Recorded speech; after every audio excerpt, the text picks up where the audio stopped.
Hello, hi everyone. Okay, we're gonna go live right now, all right? Okay, welcome to all the viewers out there to another episode of MixStream. We are now at MixStream episode 7.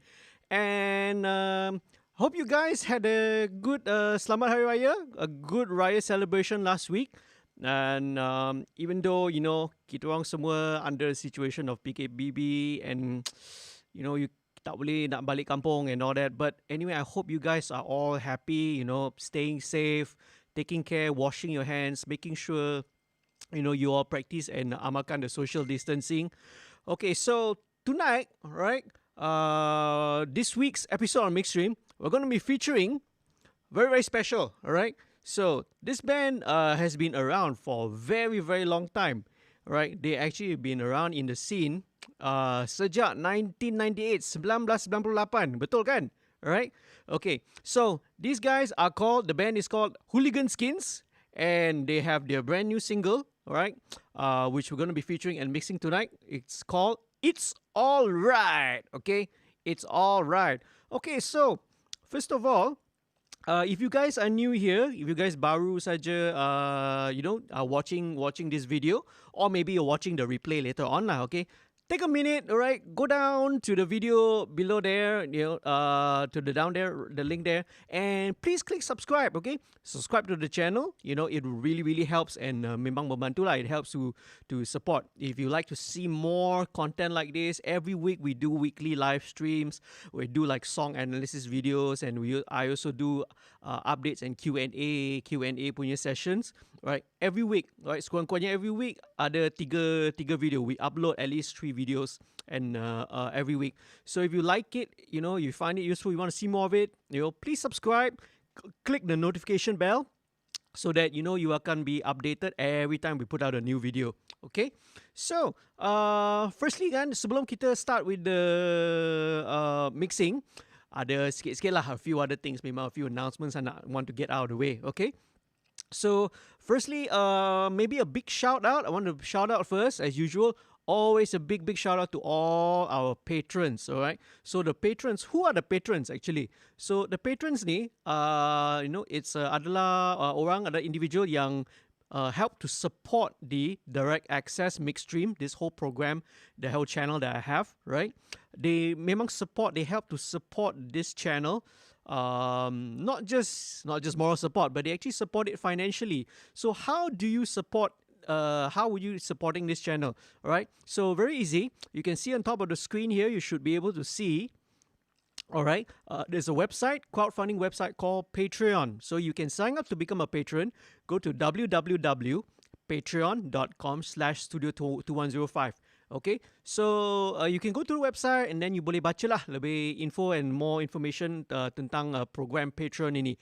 Okay, the great thing about this Patreon program is, right, it's satu cara, it's a way that you can support the bands, all right, directly. So what do I mean by that? Okay, so if you sign up and you subscribe to become a patron, right, so 50% of your pledge, right, you sign up to become a patron, so 50% of your pledge that you dedicate and that you sign up via the subscription will go in support of the featured artists. So for example, today we are featuring Hooligan Skins, right? So what you do is you look at the code up there. When you sign up to become a patron, just drop a message and say that you are signing up, and put the code MixStream 07, MixStream 07. Then I will know that your contribution is going to go towards supporting this band. Okay, so now because of whole COVID-19 situation, and PKPB, all right, and lockdown and everything, unfortunately, live music industry, the live music scene, is not going to be the scene that's going to recover anytime soon lah, right? So baru-baru ni, I think we just got news again just today, only another confirmation that another festival, Rockaway is this time is Rockaway 2020 is finally cancelled. I mean, this time they cancelled for sure. They bukan postpone lagi because memang there's no certainty. We don't know how the situation is going to improve. When we can get enough sufficient testing, where we can have a proven and a good reliable vaccine against COVID-19, and because of that, concerts, gigs, all that are not going to happen. It's not something that we can have lah. So any one way that I thought I thought this was one way that we could maybe try to support and try and support our local bands lah, our local acts. Kita tak boleh tengok gig, we can't attend the gigs. Let's do this, right? Okay. So anyway, dah cukup. I mentioned a lot of things. There are a lot of updates as well. I tak cakap banyak. Okay. You can actually go and watch the latest episode of my weekly update video. So every Wednesday, setiap hari Rabu, I always upload the weekly update video. So I can leave the link down in the description. Maybe later on you guys can go and check it out, alright? And also, by the way, the band members are in the live chat, right? So if you guys, anybody of you who are watching, kalau you guys ada soalan, you nak interview the band, you nak tanya the band, apa khabar ke? You want to ask them how they are, you want to find out more about mungkin apa perancangan diorang, what the new plans are. It's about these guys making a comeback after a long time, right? So please leave your comments, your questions, semua tinggalkan in the chat session, okay? Or if you are watching the replay, mungkin you're watching the replay on another day after the live stream, leave your questions, leave your comments down, in the comment section below, yeah? Okay, cool. So, jom, let's get started, right?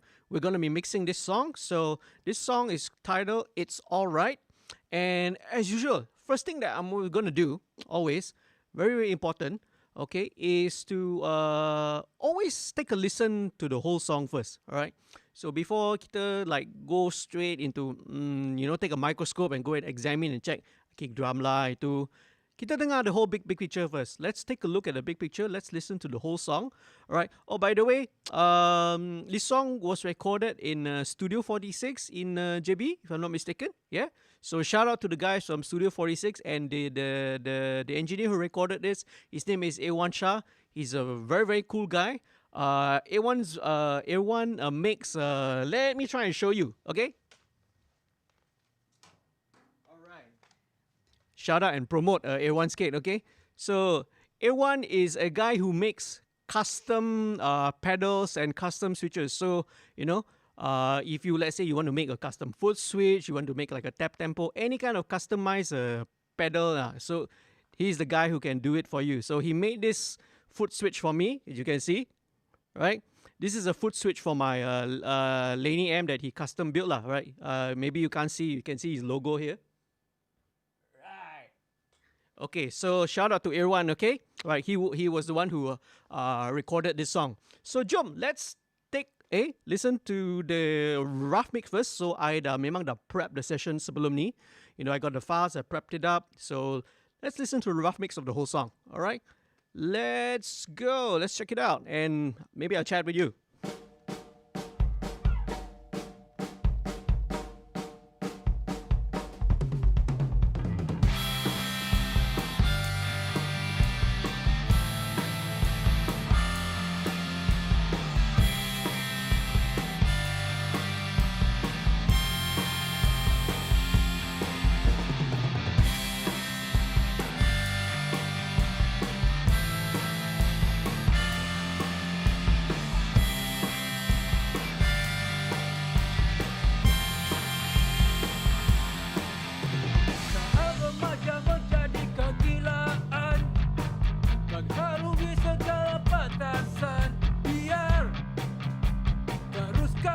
berjalan. Kenangan lalu tak mungkin ku lupakan. Ketawa, menangis bersama.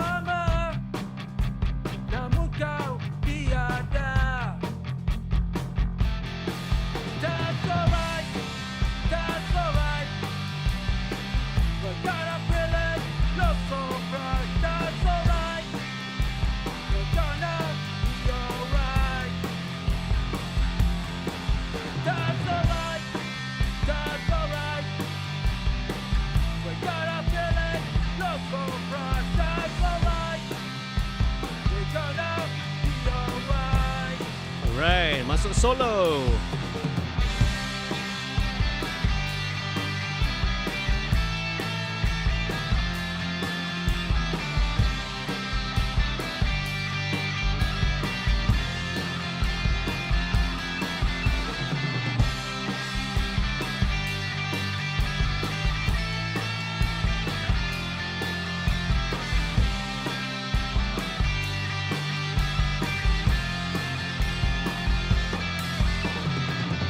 One for one and one for all. Stay straight in your destiny. Never give up, never give in. Remember us, our memory.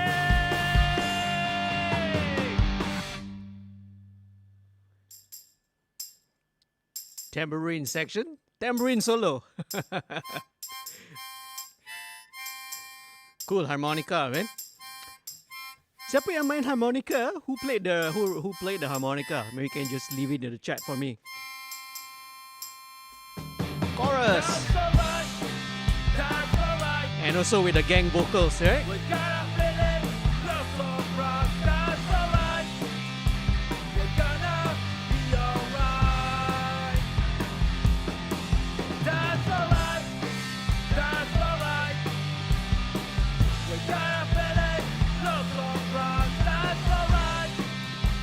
We're gonna be alright. That's alright. Dang.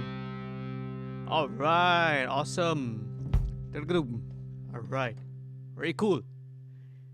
Okay, so that is the rough mix lah. So it's very important before you start anything, right? Kita dengar the whole song, we look at the big picture, you know, we look at the big picture first. So kita tahu, you know, where the parts are coming, what are the important parts, how the song arrangement and structure is, okay? Alright, so a couple of things. Alright, shout out to, hi Hazlan, thanks for joining in, man. Alright, again, Hazlan is one of our patrons, right? So a big shout out to him. And thanks for joining in, everyone. I hope you had a good conference call. Friday night already, malam already, still ada kerja ke? Alright, so that's one of the problems of work from home lah. You know, kita orang semua cakap this new normal, we work from home kan. Kadang-kadang we don't know when is the time we want to stop working from home. Malam pun still your colleagues, your boss still want to Zoom call and conference call with you here and then.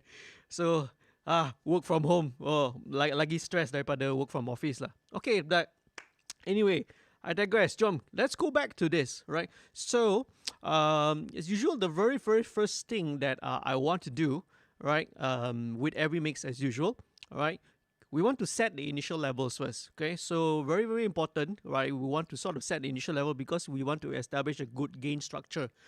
Firstly, kita tak nak the overall level when we mix all the tracks in later, we don't want it to overload the master, right?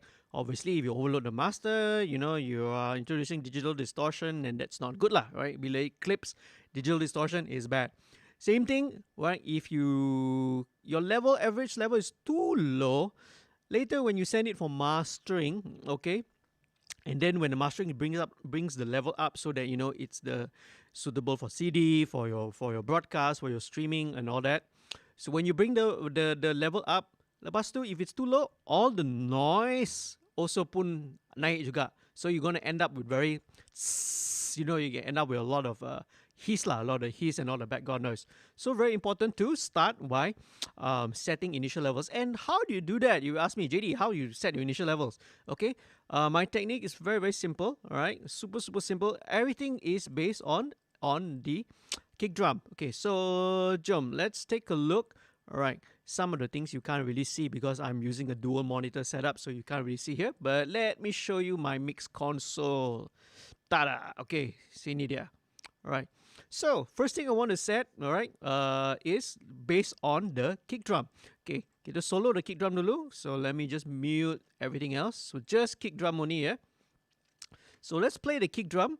And what I want to do is, okay, I will want to make sure that my master, right, is kind of, whenever the kick drum is playing, it's going to be peaking at about -12. Okay, right. It can be higher. It can be -10. Can be higher. You want -8 dBFS is okay. A bit lower, -14 pun alright.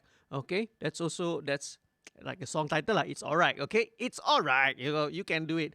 There's no hard and fast rules. Okay, that say you must do it. Okay, so tapi bagi what I do is I like to set my kick drum so that it peaks at about -12 dBFS. Okay, so let me see.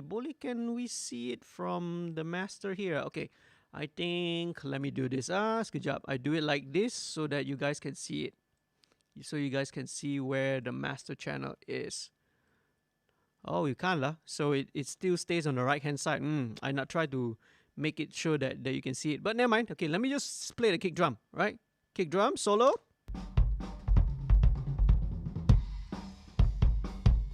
Okay, right. So now it's a bit too loud. Let me just check it. Okay, maybe I bring it over here. Maybe you can see this. So you see my master, I'm trying to get it to peak at about -12. So now it's about -17.4, right? Maybe a peak at -15. So maybe upper and above is I want to maybe bring it up by maybe 4 dB. Okay, so right, so let me do this. So let's put this at -10. Okay, let's look at the master again. Okay, can be a little bit more lah. Right now is -14, -13. Maybe let's go up to -9. Okay. Okay. So based on this is how I set my initial level. So I know that my kick drum level is going to be roughly around that, right? So bila I balance everything else based on the kick drum, then I know lah my levels in the end akhirnya will be nice and healthy. Not too loud, it's not going to clip. It's loud enough that it's not too loud that later below the mastering engineer there's no headroom for him to work with, but not too soft that all your noise levels starts to gets being brought up. Okay, now right, I want to take this opportunity, right? So I want to sort of show you one thing which I usually do. Okay, so all right, so I felt that maybe the sound, maybe the tone, maybe it's got to do with the tuning of the kick and the snare was maybe a little bit off, not so great. So when you get into these situations, what do we do? All right, so what I do, right, is I do some drum sample replacement. So I'm going to show you how I'm going to do it. All right, how I usually do it. There's actually many ways, right? Depending on what DAW you use or what third-party software you use, there are many ways of doing it. But before doing it, I want to sort of maybe talk about why you want to sort of sample replace. Okay, so sample replacement or drum resampling or something like that, you can think of it in a few ways lah. So number one, it's more of a corrective. So corrective ni in maksudnya, let's say if the sound or the recording, is problematic, right? There's a problem with the sound. Maybe the mic position is not so ideal, or like I said, maybe the tuning of the kick drums lah, right? Maybe it's not so great. Maybe the actual kick drum itself didn't sound so good. So kick sample replacement, right, can help to replace it with a very good sounding, perfectly recorded kick drum. Okay, same thing, right? Or in some situations, maybe the drummer sangat inconsistent. It's more of down to the playing, right? The player. So maybe sometimes the drummer very inconsistent lah. Then pukul, then setengah hit like kuat, and then setengah hit like lembek, perlahan, right? Then loud, then soft again. So maybe in this kind of situations, memang when sampai time mixing nanti pening kepala lah, right? It's gonna be very problematic, sangat problematic. Memang pening kepala because level tinggi up and down. But in this case, no, that's not the case, right? So the guys did a really good job. The playing is actually really good. Okay, just that I'm just not so happy with the tone lah of the kick drum. So jom, what I use, I'm gonna show you. All right, and I'm just going to show you what I use and what I do lah. The actual techniques ada beberapa teknik. Ada setengah-setengah yang you can just do using your DAW stock, don't need any third party plugins. Ada also technique lain which we have to use third party plugin, which I'm going to show you, right? So my favorite, right, over the years I tried banyak technique already, right? A lot of different techniques, you know, some using third party plugins, some using the DAW. But what I use, right, is this plugin here, which is called Trigger, right? So let me pull it into the window. This is Trigger 2, all right? So it's by Slate Digital, all right? So they also make, you know, a lot of plugins which you see I'm going to be using later, right, during the mix session.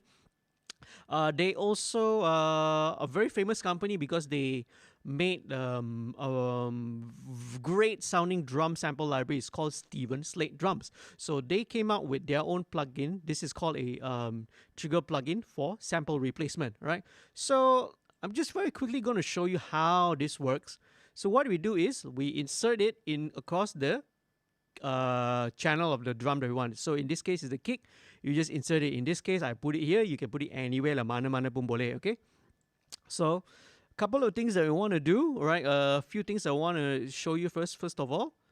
Okay, so let's play, right? Okay, play. Come on, play. Okay, now it's playing, all right? So, as you can see, when I'm playing, you can see the waveform of the kick drum, and you can see all these these are all the trigger notes that it's been triggered, okay? So now you tak dengar apa-apa because the mix is now 100% and I'm not loading any samples. So now to hear the original kick drum audio, let me just bring it back down, okay? Okay, so 0% you can hear 100% of it. So with this plugin, you can actually load in the drum samples, the kick drum samples, and you can, using this mix knob, you can blend.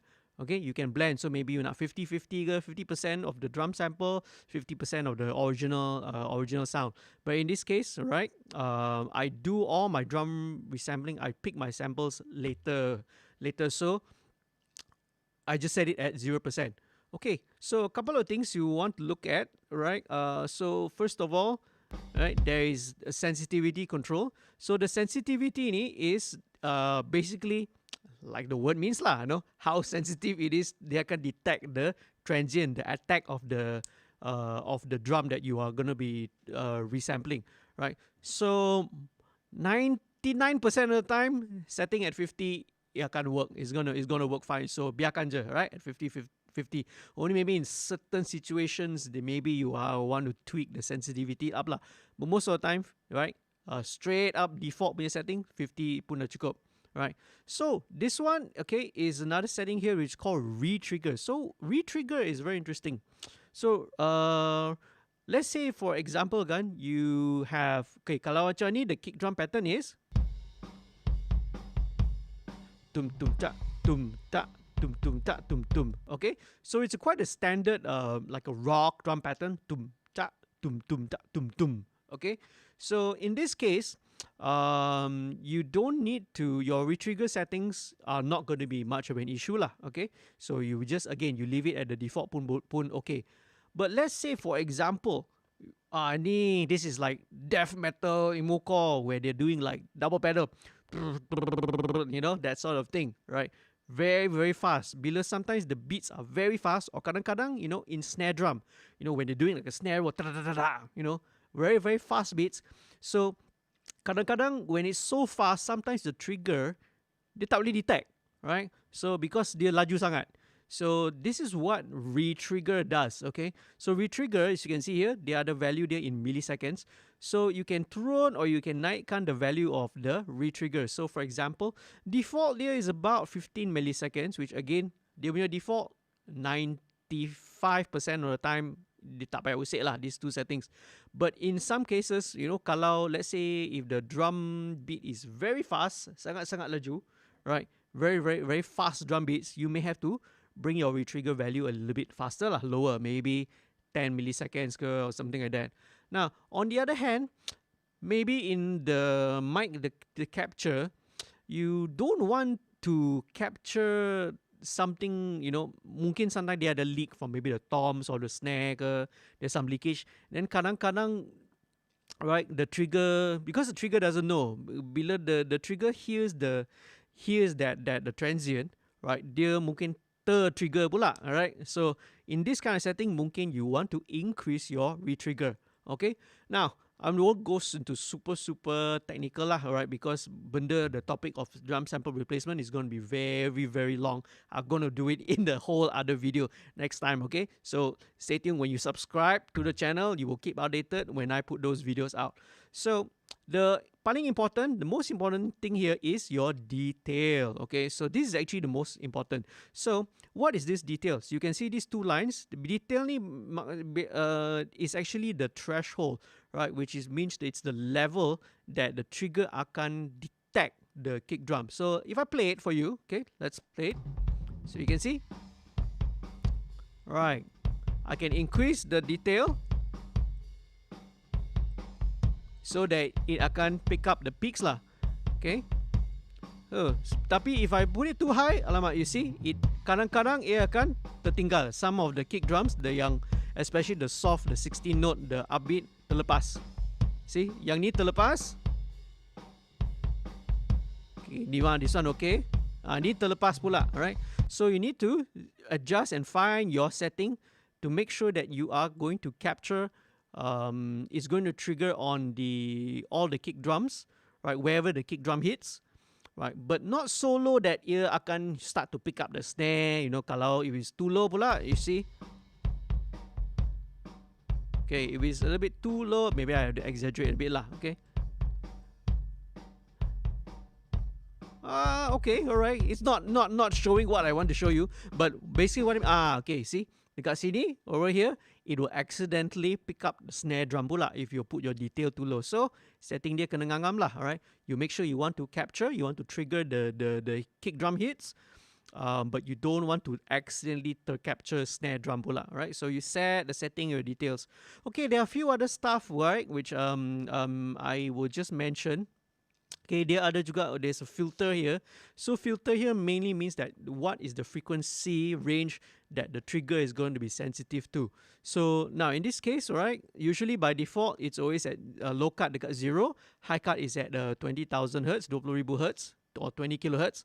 But this case, kita tahu, we know that what we are working on is a kick drum. So kick drum kebanyakannya low frequency, not all the high frequency. So we don't really need all the highs. So what I do is I will roll it off, okay, to about 400 Hz. So maksudnya trigger is going to dengar, it's going to listen only between 0 to 400 Hz. Okay, so it's going to basically only going to be listening to the low end of the kick drum lah. So if you have like cymbals or something which is a high mid and high frequency, it's not going to respond. Dia tak akan trigger those drum hits. Okay, now I'm not going to go through all this, right? Again, like I said, it's a very long process, right? Benda ni I already done it yesterday already, before when I was prepping the whole session. So what happens is that as you go along, you can see it's actually going to capture the MIDI, right? So after katakan, you know, we just let it run,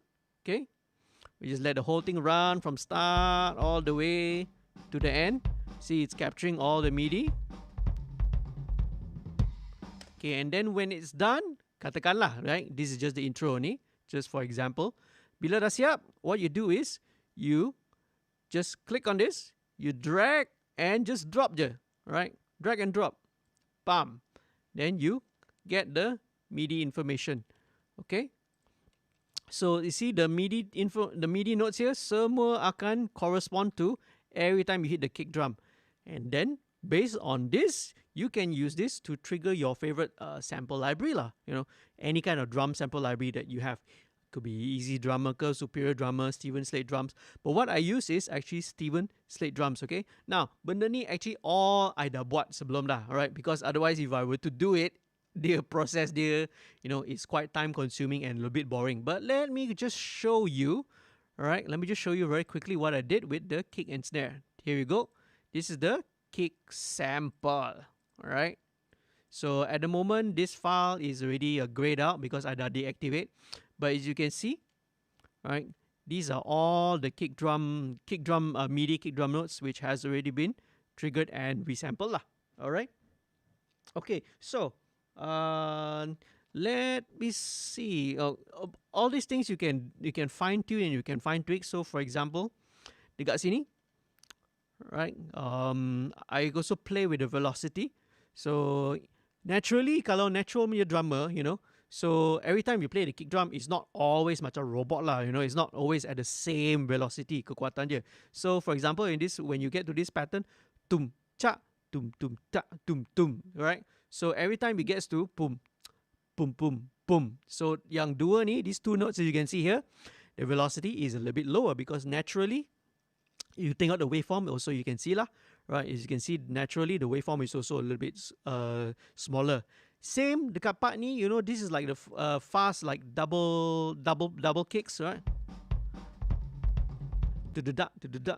Benda ni, right? Naturally, memang impossible for a drummer to, you know, to be at maximum kekuatan at that kind of speed lah. So that's why you can see these are actually a little bit softer, a little bit lower. So benda ni, like I mentioned, semua ni I actually already dah buat, right? So what I did, I ran it through my sample library, which is Steven Slate Drums, and then I bounced it and exported the result, and the end result is actually here, this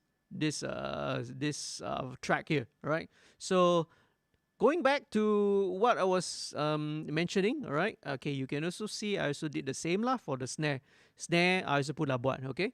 Right, so for example here, this one I show you, this is like the flam, right? The intro, there's a flam, so this is what it sounds like, okay? This is what it looks like, not what it sounds like. You'll hear how it sounds like later, okay?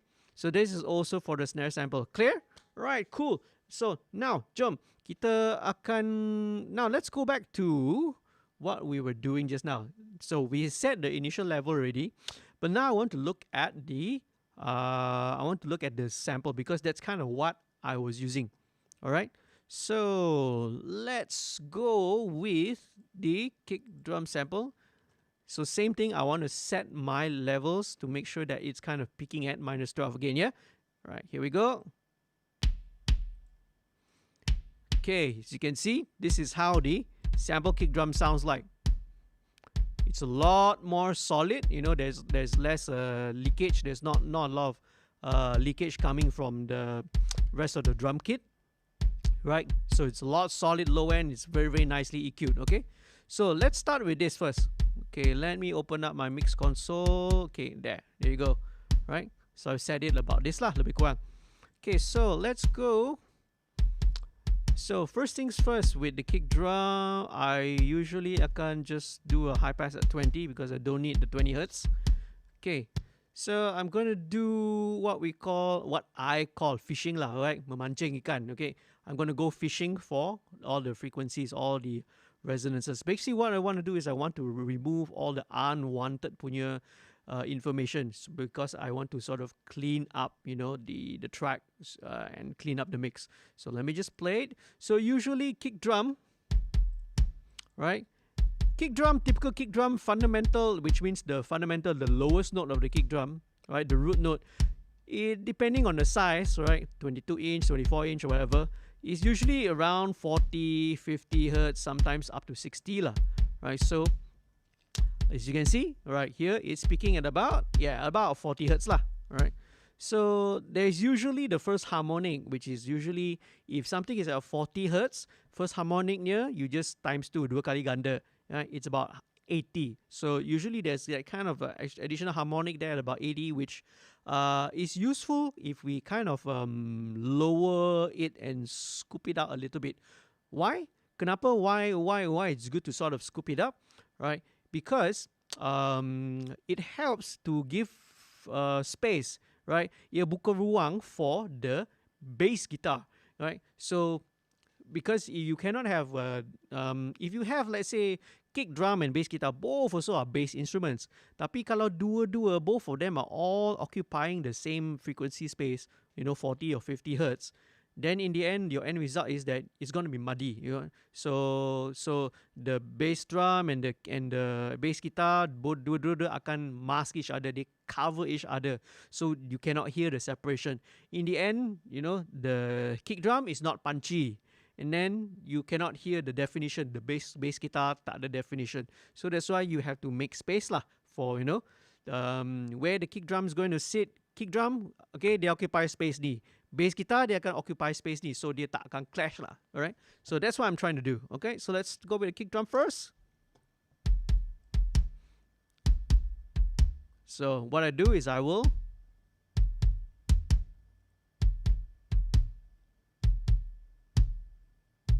it's about 110 actually, about actually about 105, 108.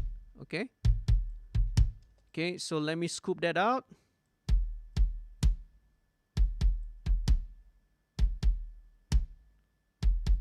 Okay, very, very cool. Okay, so next thing I not move on, right?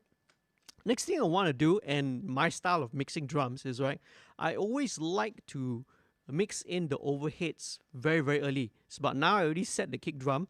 I want to mix in the overheads very, very early. Okay, so the reason for me, right, I prefer to build my drum sound from the overall drum sound, which is from the overheads first. So now, I mentioned it before, and if you go back and watch all my previous MixStream episodes, you know, I always talk about using tape emulation plugins and also console emulation plugins. I'll very, very quickly sort of show you what I mean lah. Okay, so I have a preset here, right, which will bring up the plugins which I'm using. Okay, mix VCC VTM a drums. Okay, so very quickly I show you what I mean by that. So now, you know, for example, now we, you know, when we're recording, we're mixing, everything now is in digital lah. It's inside a computer. But you know, there's still good reason, you know, a lot of our favorite records, a lot of the big hits are still being recorded and it's still being mixed on, you know, large format analog consoles. But obviously kita ini, I don't have a huge SSL or a Neve or a console like that. So what all these plugins do is they can try to recreate the signal path analog flow of a tape machine and of an analog console. So akan-akan it's as if we have recorded the thing on analog tape and then mixing it through an analog console. All right, so very quickly I'll show you. So the first plugin on every insert I have, this is called the virtual tape machine. Right, this is again by Slate Digital, same company which made Trigger. Okay, so I also use a lot of their plugins as well. So basically this is actually modeling a tape machine lah. Okay, tape 24,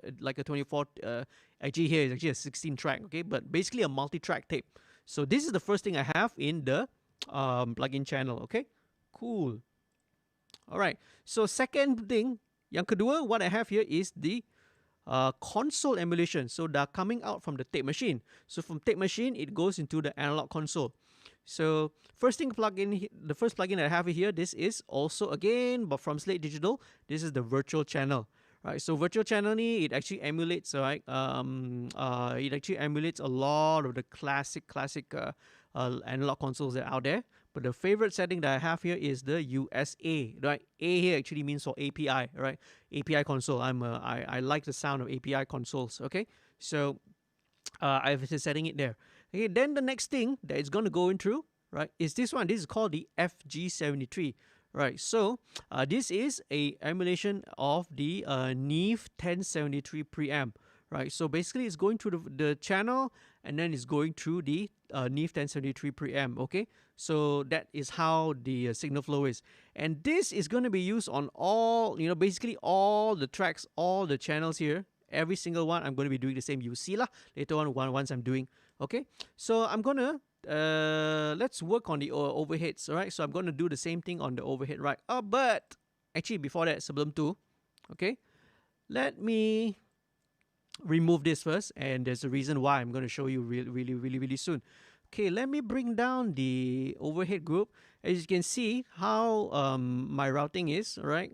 I have bussed all the overheads down into a group here. So let me just bring this down so senang nak tengok. Alright, so it's easier to see. So, okay, what I want to do, what I want to check now is because this was recorded at another studio, I didn't record it. All right, so for me, when I get tracks which are recorded for us, right, it's always good to always sort of double check, right, to check phase issues, because that is very, very important, you know. Okay, so let's listen to it. Okay, this is just the overheads, yeah. Okay, sounding pretty good.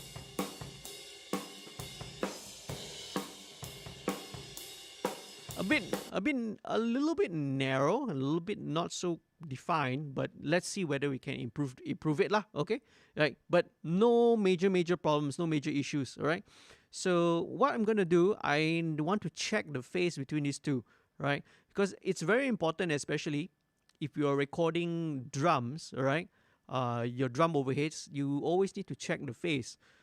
Because if you have a little bit of phase cancellation, you know how you position your overhead mics, you have a bit of phase, if you have phase cancellation, what's going to result is that the sound is going to sound very hollow, it's going to sound very thin. You know, it's not going to be fat, it's not going to be punchy. So that's what phase cancellation does, you see.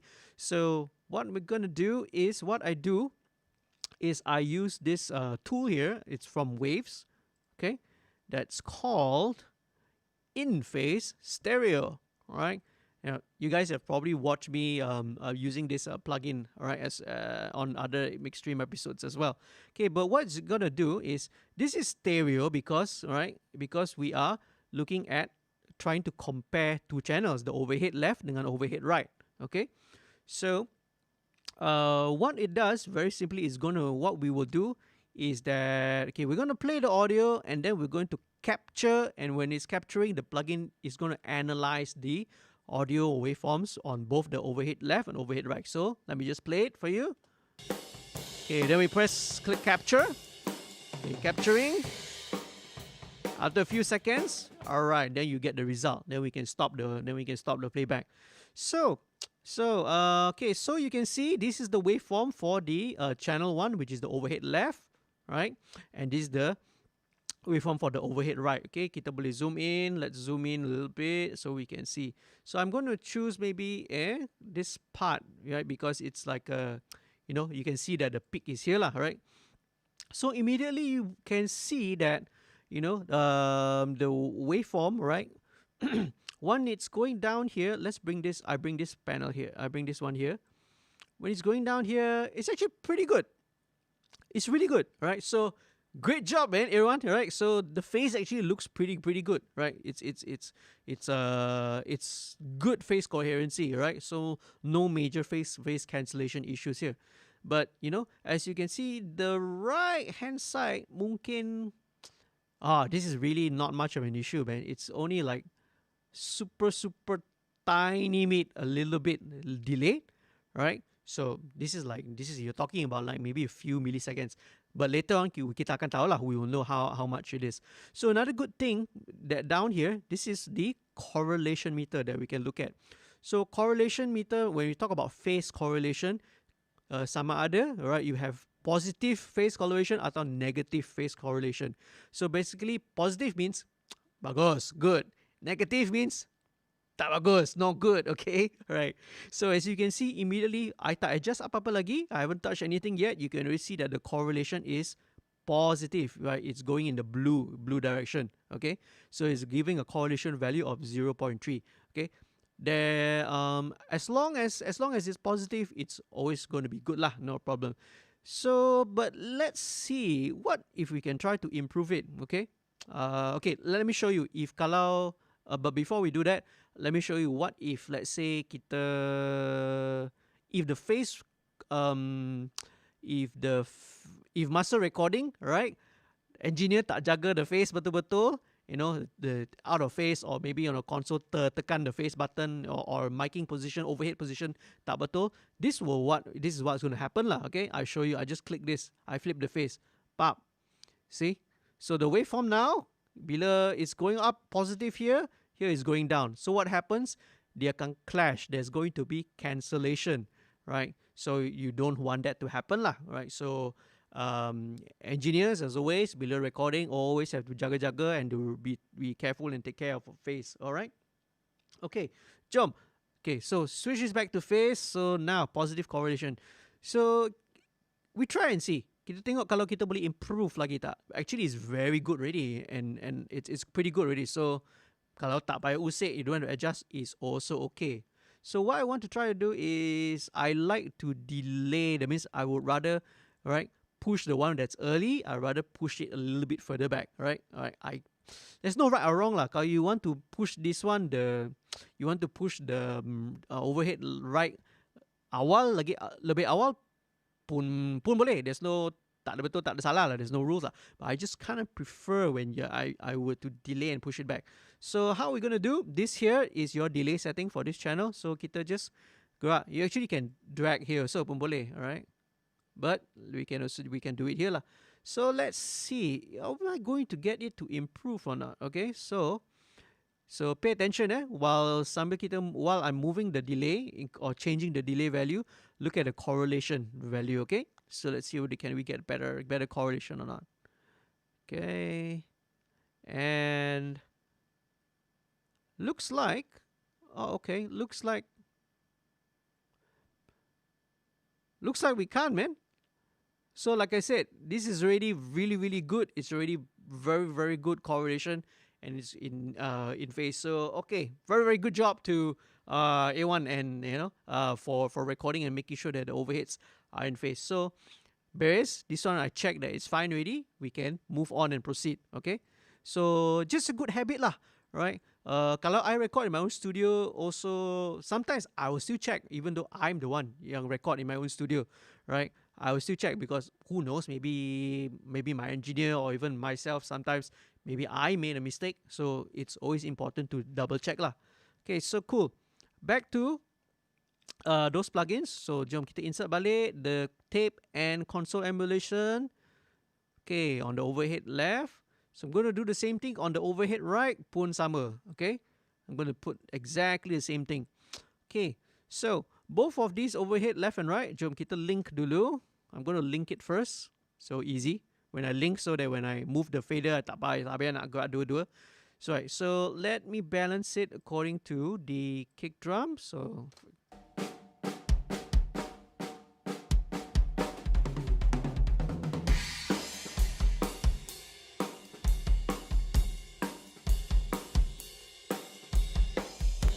okay, very good, very cool. Okay, so okay, let me check the phase against the kick. Okay, that's perfectly fine also. So now solo the overheads. Okay, so usually for overheads, tak perlu on the low end.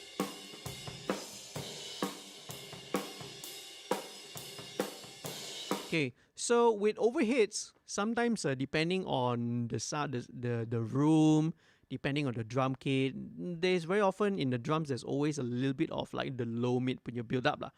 So I usually like to scoop it out a little bit. So let's take a look. It's around this frequency. So I'm fishing. I try to dengar. Actually, I turn it off first. I dengar dulu. Okay, I know where it is.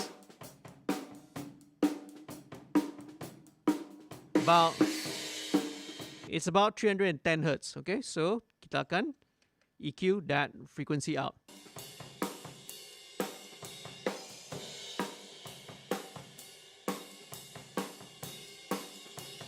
And okay, very often with overheads, you don't really need, especially with rock lah.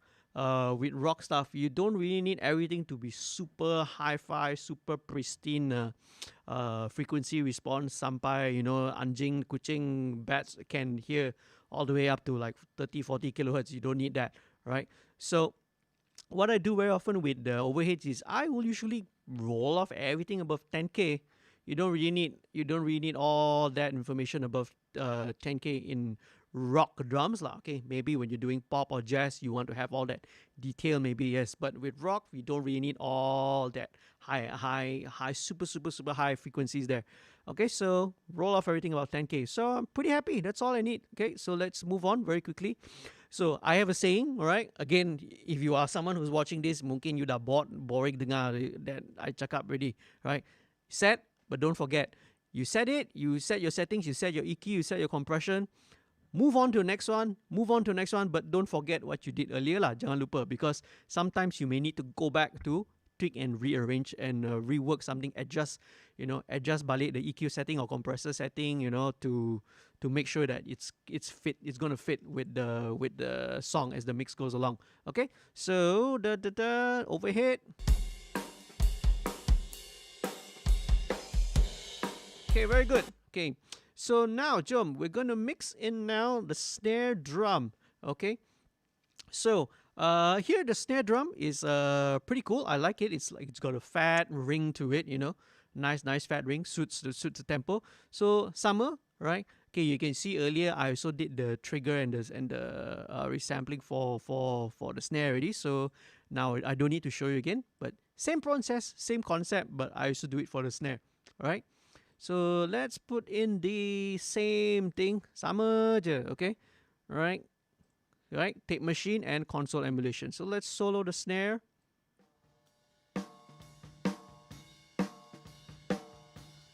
Okay, so I'm just going to EQ a little bit. Snare, I usually EQ quite a lot because there's a lot of information that we don't need lah. So firstly, you don't need all the low end.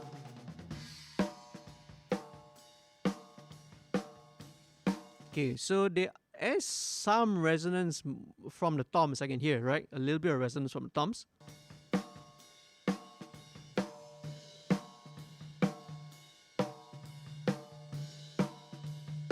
At about 150, right? So that's probably the tom which is resonating. Maybe it's about the snare drum is usually here again, right? Because usually let's say the snare drum is usually here, then you have your first tom. So because the mic is sometimes near, mungkin sometimes you will pick out a little bleed from the first tom lah. So this one I can hear the first tom, right? Just a little bit, a little notch to sort of get rid of the resonance on the first tom. Okay, so you can hear that this snare has got quite a lot of ring. It's not really muffled, and sometimes I think it's cool, especially in this genre where it's more a little bit raw, more more of like a punk rock vibe. You want the snare drum to be a little bit raw, right? You don't want something that is too clean, that's too, it's been EQ'd until it's so perfect, right? So a little bit of that ring, right? I think sometimes give a bit of life and a bit of character to the snare drum lah, right? So especially later on bila you dengar in context, right? Sometimes you dengar in solo, it's like, wow, overtone banyaknya, a lot of like ring dung kang ging kang, all that kind of overtone ring sound. But sometimes in the context of the mix, it's perfectly fine, right? All that is perfectly fine, right? But let me just listen a bit more. Okay, but there is one resonance here. 340 hertz. Let's get rid of that. Okay, because I feel over there that frequency is not really contributing to the it's more of a dissonant when you sound, right? It's not really contributing to the overall character. They have the ring, which is the higher frequency, the tung, all that sound, but you have that one more resonance is in the low mid, the gung gung gung. It's just making it muddy. Okay, so that's where I want to cut. Let me experiment with a couple of other things, yeah? So, one cool thing about this Neve 1073 or any kind of preamp, actually, any sort of preamp, is sometimes you can, especially when you're experimenting, when you're recording, you can actually experiment, not only in mixing, master recording, you can experimenting in trying to drive the preamp and see, okay? I probably won't recommend doing it with your onboard preamp if you're using like an audio interface, like a regular audio interface, because I don't think the sound is gonna have a very beautiful sound. But sometimes when you have like a external preamp or even a tube preamp, for example, sometimes you try and drive the input, interesting things can happen though, sometimes, right? And that's the beauty of sometimes using, a good external analog preamp. Can be solid state, can be anything. So this is a Neve 1073. I'm just curious, all right, all right. I always love experimenting, whether mixing or not. Let's try different things. So I'm always curious to see what happens if I drive and overdrive this preamp. Okay. Okay. Actually, you can see here, it's actually already slightly. It's actually driving the preamp slightly already, right? So especially on the transient, the peaks of the snare, they are mullahs to start to drive and saturate it. That's a cool sound actually. If I listen without. Okay, it's a bit clean. Okay, let's try and drive it. Let's see what happens. Oh, okay. You can hear that it starts to crap out and distort. Yeah, okay, right. This is a bit too much already, okay? So I think what I had originally, my default setting at about 50 is just nice. So it's just saturating, just overdriving a little bit at the peaks of the snare drum, right? Too much, this one become like an industrial drum and bass snare sound already, right? Unless you want to do something experimental, right? It's very cool, okay? So leave it at the original setting, okay? So there we go, that's the snare bottom. Okay, as usual, same thing. Always good to check the phase. So let's flip the phase, the polarity of the snare drum. Listen with the overheads and see what happens.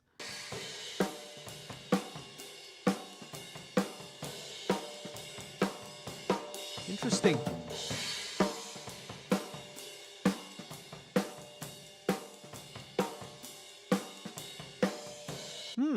I actually kind of prefer it. I think when you flip the phase of the snare, I think it's a little bit more low end, right? So it's a little bit more solid when I flip the polarity of the snare drum. So let me leave it at that. Okay, I'm going to flip this one. Okay, and next thing I'm going to do is add in the snare bottom. Okay, let's listen in solo first. Let me just sort of check the snare bottom.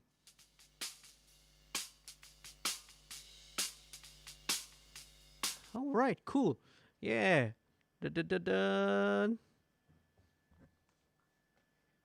All right. Okay. Hey, I'm just looking at the chat for a very quick moment. Sorry, man. When I'm doing this mix, usually, right, I can't really focus too much. I can't really focus so much on the chat because it's on another computer screen right here. But hey, thank you, Awang, for joining in the live stream.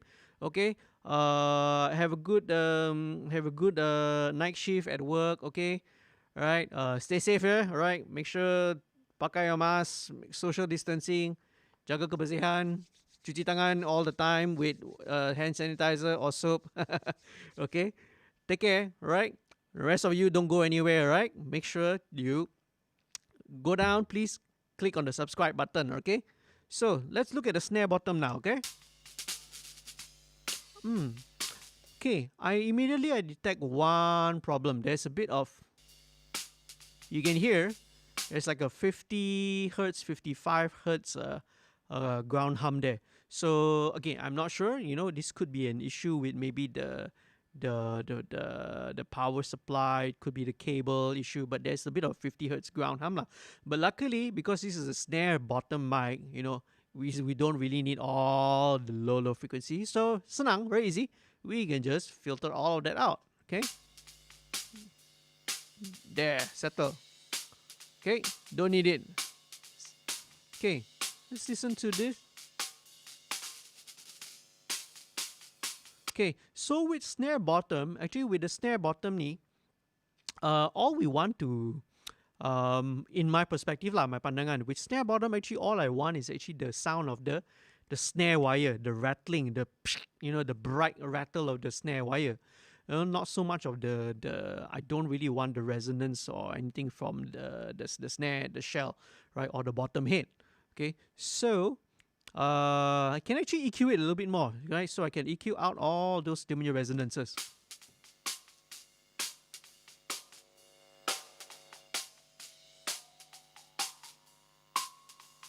Okay, about 1K. Okay, can take that out. I think I can filter this even more actually.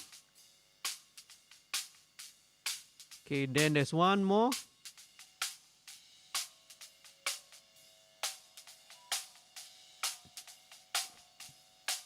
about 730 hertz. Yeah, so all I have, what we have here is just the snare bottom. So again, let me play around and see what happens if I saturate this. Interesting, very interesting sound.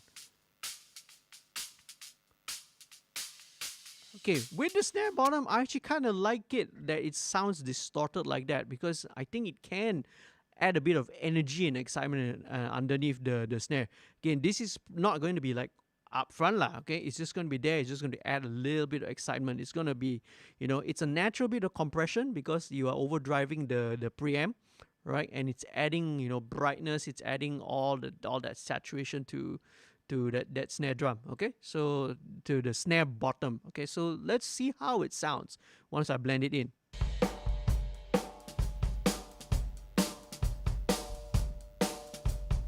Just a little bit, sikit je. Just a little bit, just give it a bit of brightness.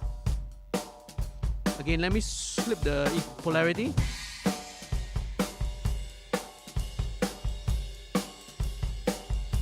Right, cool. So in this case, because here we already reverse the polarity of the snare, right? Once we get to the snare bottom, you generally, right? Now, generally in recording, the snare top below it is, it's in when it's in phase, the snare bottom, because the mic is actually approaching from the bottom, right? Again, a very long theory of recording and miking lah, right? So if you wanna know about recording and miking, you can sign up for my workshops, okay, in the future, okay. But generally, because you have a mic daripada atas and then your snare bottom mic daripada bawah, right? So what happens is that the two of them, they are facing daripada, arah bertentangan, opposite angles. So what you are getting is that, it's opposite phase. They are all out of phase, right? Because they are coming from different direction. The waveform is traveling and being captured in different direction. So generally, you have to, in recording, as master recording, you always generally have to flip the phase of one of the mics when you're doing a snare and top and bottom. Okay, but assuming that it's been done correctly already, so now I have to make sure that, because I flip this, I also have to flip the snare bottom lah. Nanti, some guys, if you look at it, you might be confused, right? If you are confused, if you have questions, you can leave it in the chat, all right? I always later on, bila dah habis, right? I always go through the chat session and look at all your questions. Or if you're viewing this, the next day or a few days later, right? If you're confused about anything, if you want to know, super in-depth of any of the techniques which I'm showing or I'm discussing here, you can just leave your question in the comments and I will get back to you, okay? Because during the live stream mixing session, I can't spend super long time detailed explaining one concept, okay? So basically that's what I'm doing. Okay, so yeah, just blend in a little bit of the snare bottom. Okay, very cool. Okay, so now, I had this on. I unmuted the wrong kick drum. Okay.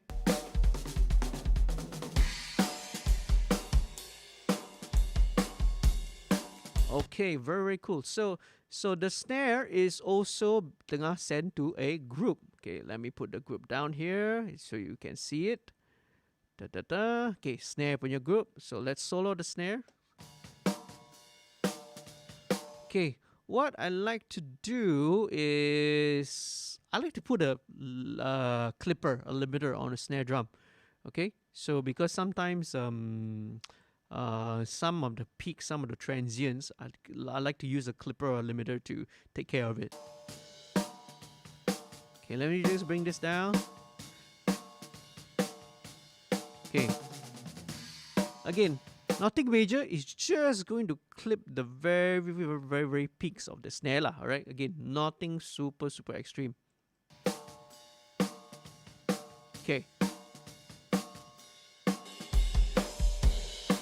Okay, that's all for now. Right, so, okay, I also resample the snare like just now I showed you. Right, so this is the snare resample track. I'm going to add it in, blend it in. So, in some situations, right, you have to make your judgment lah based on your taste. So kadang-kadang with drum samples, in some cases, you know, you use it when you want to fix the problem. You have to use it and replace, right? Or you don't like the sound, you don't like the tone of a kick or the snare, then you use it to replace use the sample to replace the original kick drum. But in this case, right, you can always use it to enhance, right? So what I'm going to using with the snare is I'm going to use a sample to try and enhance the snare sound. So it's just basically layering the snare sample on top of the original snare lah. Okay, so two ways you can look at it, right? You can either replace or you can enhance, right? So let me blend it in.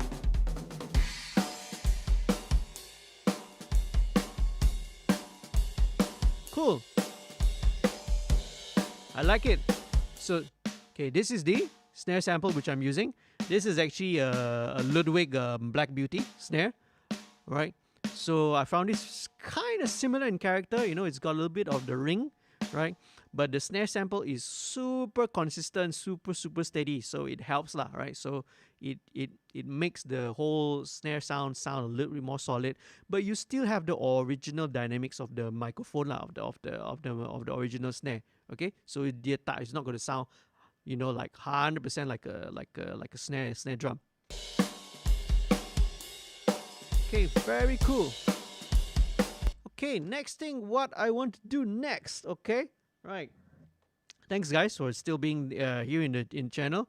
Next thing yang I nak buat is I'm going to add some reverb. Okay. So what I like to do, and this is actually something I learned from watching Chris LG, right? He likes to put his reverb on the overheads. Not on the direct mics, not on the snare mic, not on the close-up mics, but he likes to put it on the overheads. So let's go with this. I am using this reverb plugin called Reverence. It comes with Steinberg. This is a convolution reverb, okay? So convolution reverb means that you can use IRs, you can use impulse responses of certain reverbs, all right? So for example, I'm going to go very quickly into my IR library, VST-FX, SIR, impulse responses. Okay, as you can see, I got a whole library of, you know, all these impulse responses taken from a lot of these hardware, famous hardware effects and reverb units like Eventide H3000, Lexicon 480, Lexicon 960, Sony DRE, TC Electronic 6000, Bricasti M7, Yamaha SPX 990. Okay, right. So, but what I like to use is from the Yamaha SPX 990. There's one particular IR. It's actually based off the preset of the actual hardware unit, right? So snare plate, right? Good old snare plate.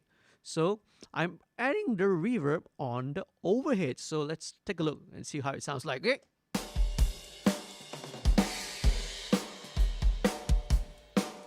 There you go. Yeah. So I've been doing this, right, a lot, adding the reverb on the overheads because the benefit of doing that is that it doesn't take away the punch of the, you know, the close mics, for example, the snare. Okay, but again, it depends on situation. Again, with mixing, in mixing, there's no like 100% hard and fast rule that says that, you know, that says that, oh, you must equal this kind of rule, must be do this way. There's no right or wrong, okay? So sometimes later on, depending on the style or the genre, right, if it's like a ballad, sometimes I may realize that I may need to go and add more reverb on the close in the snare mics as well. But for the time being, I'm going to use this, okay? Okay, maybe about, not too much. Okay, maybe about minus 4.5. Right, I want to, next thing, after I've added the reverb, I want to check on the EQ. I want to start the EQ and make sure that the reverb, the tone of the reverb works for the song. And also, you know, because the reverb tail, you know, stretches on for, you know, depending on how long you set it, 1 second, 2 seconds, depending on how long the tail is. So sometimes if you can have some resonances, that's coming from that overhead track, if it's being sent to the reverb akan drag those resonance out, so it's gonna make it harsh. So sometimes, with reverb, firstly, you do not need all the low end. So this is after the reverb. So everything below 200 hertz is all filtered. It's all rolled off below 200 hertz. And same thing lah. Everything above 10 kilohertz is all rolled off as well. But I want to listen. Let's listen to the reverb in solo, right? Just to check and see whether you have any other resonances. Usually there is, right? Because we need to EQ the reverb. That's why it's important. Okay, immediately I can hear about 630.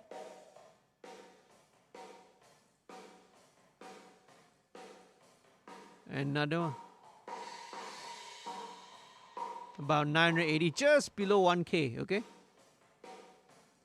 Okay, let me try and go to, but this is the verse. Let me go to a section of the song which maybe is like all crash right.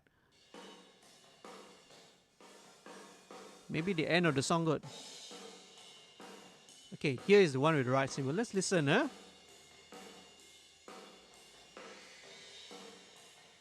Okay, there's a little bit more of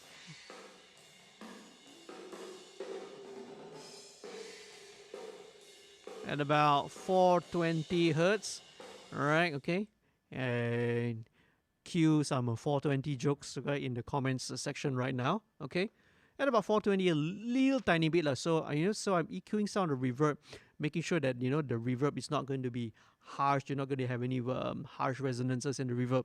Okay, jom, moving forward. Next thing. So kita sudah ada kick, kita sudah overhead, we already got snare. What's the next thing, man? So next thing is the toms. Okay. So, right. So as you can see in this song, this lagu here, we got 3 toms. You can sort of see that, I've already done some funny, weird editing. Okay. Right. So basically what I've done here, okay, is, let me just unsolo and let's play this part.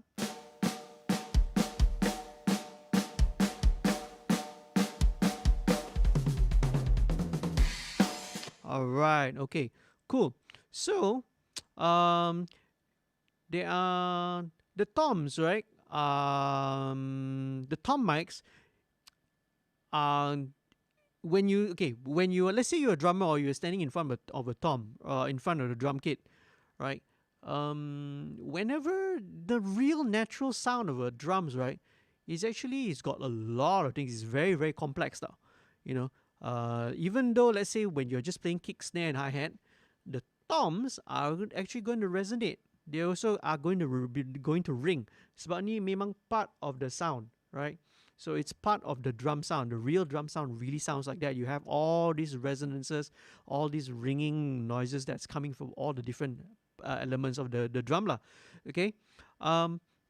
So I don't like to remove it, right? So, very often, sometimes what some people do is that they will want to use either, you can use a gate, right?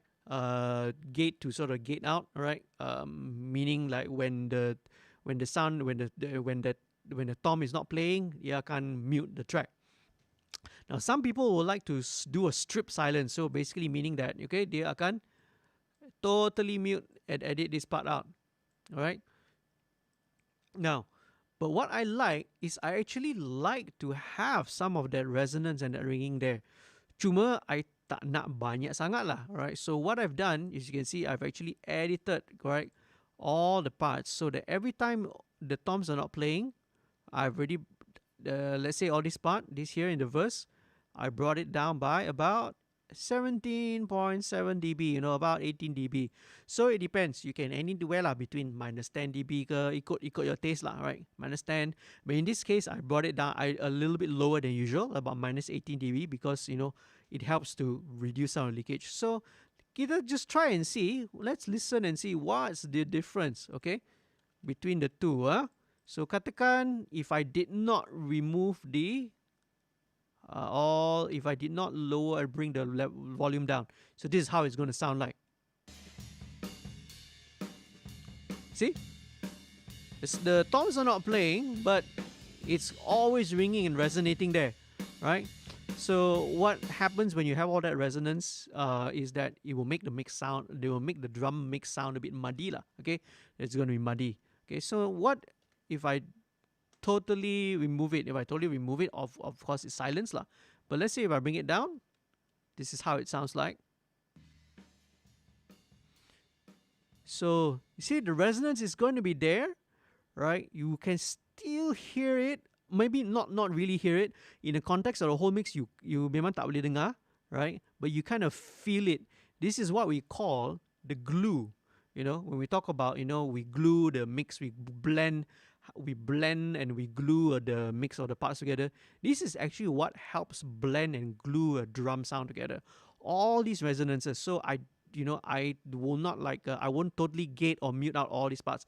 I'll leave it there. But I'll edit it carefully, you know, and bring it down a certain level so that you can still feel it, right? And it helps to add the glue and it keeps the sound real, lah. Okay, so let's listen to the whole drums in context, all right? So we'll see what it sounds like. Okay, again, let's go back to if I didn't bring the volume down.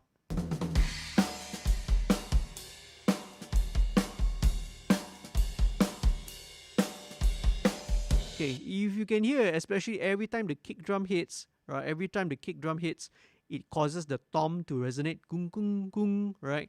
But now let's bring this level down. Okay.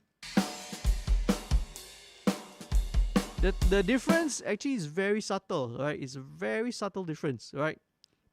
But it cleans it up a little bit, right? So that's what I mean lah. Okay, so let's move on with the toms now that I've covered that. So same thing, same like what I did, you know. Let's check with let's put in the tape and console emulation. Now I will check with the overheads. Let's check firstly, right? Tom 1, check dengan overhead dulu, right? So let me just put a loop, right? Just loop this section of the toms, right? Okay, it's gonna sound a bit funny lah, but let's listen to it. Okay, so kita check the phase, alright? Let's flip the phase. Okay, when I flip the phase, you can see the sounds a bit thin. You know, it becomes a little bit smaller, a bit comb filtered. You know that, it sounds, generally speaking, it's a little bit of phase cancellation. So it's better in its original position. Okay, so very, very cool. Okay, so after we check that, kita solo the tom. Okay, now same thing like what I did earlier with all the kick drum, snare drum and all that. Let's go fishing, okay? Let's go mancing ikan. Let's fishing for frequencies lah. Mancing frequency. Okay, so we roll out all these lows. Don't really need anything below 80 Hertz as you can see. Okay, this one I can hear 420. Okay, see, you remember early on I had a frequency going on in the reverb, right? Was it in the reverb? Okay, let me check. I think so. I think tadi in the reverb kan. Yes, tadi I got a reverb. See, at about 420, 418 Hertz actually. So see, that resonance actually is coming from the toms. So you can see that it's having the same sort of a resonance there at about 418 Hertz. So let's remove that, okay?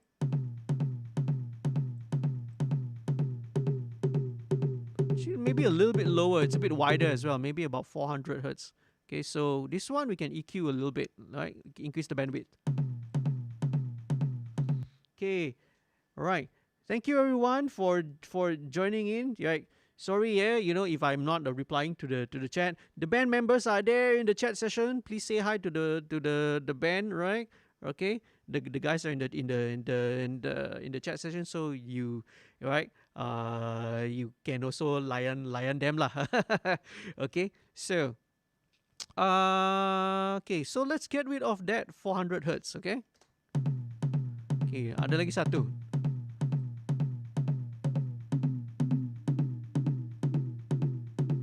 Actually, I think it's around all these areas. So maybe instead of putting so many EQs, let's do one and just have a slightly wider Q lah.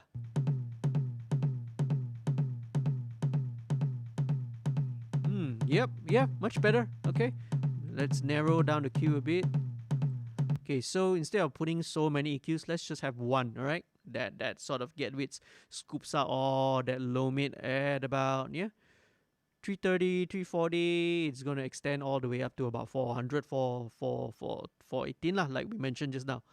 Okay, now, what I love to use on toms, all right, and sometimes even on kick drum or bass, depending, would be this EQ called the bark of dog. Okay, this is actually like a low frequency enhancer. So I love to use it when I'm fattening things up, if I want to fatten things up, right? So toms would be a good candidate for me to make it sound fatter. Okay, so I usually start maybe about 5 dB. I like to start around that. So now again, I'm going to try and listen to the frequency. Right, so what I'm going to do is let me put it up at a higher frequency first, and I'm going to find where the exact frequency I want to boost. Okay, all right. So let me cover this the RTA first, so that you know I'm purely using my ears. I'm not looking at the graph. Okay, so obviously when I go up to 250, it sounds very, very thin. Good, it's hearing a bit of low end back. Okay, then when I get down here, it doesn't add anymore. Let's go back up.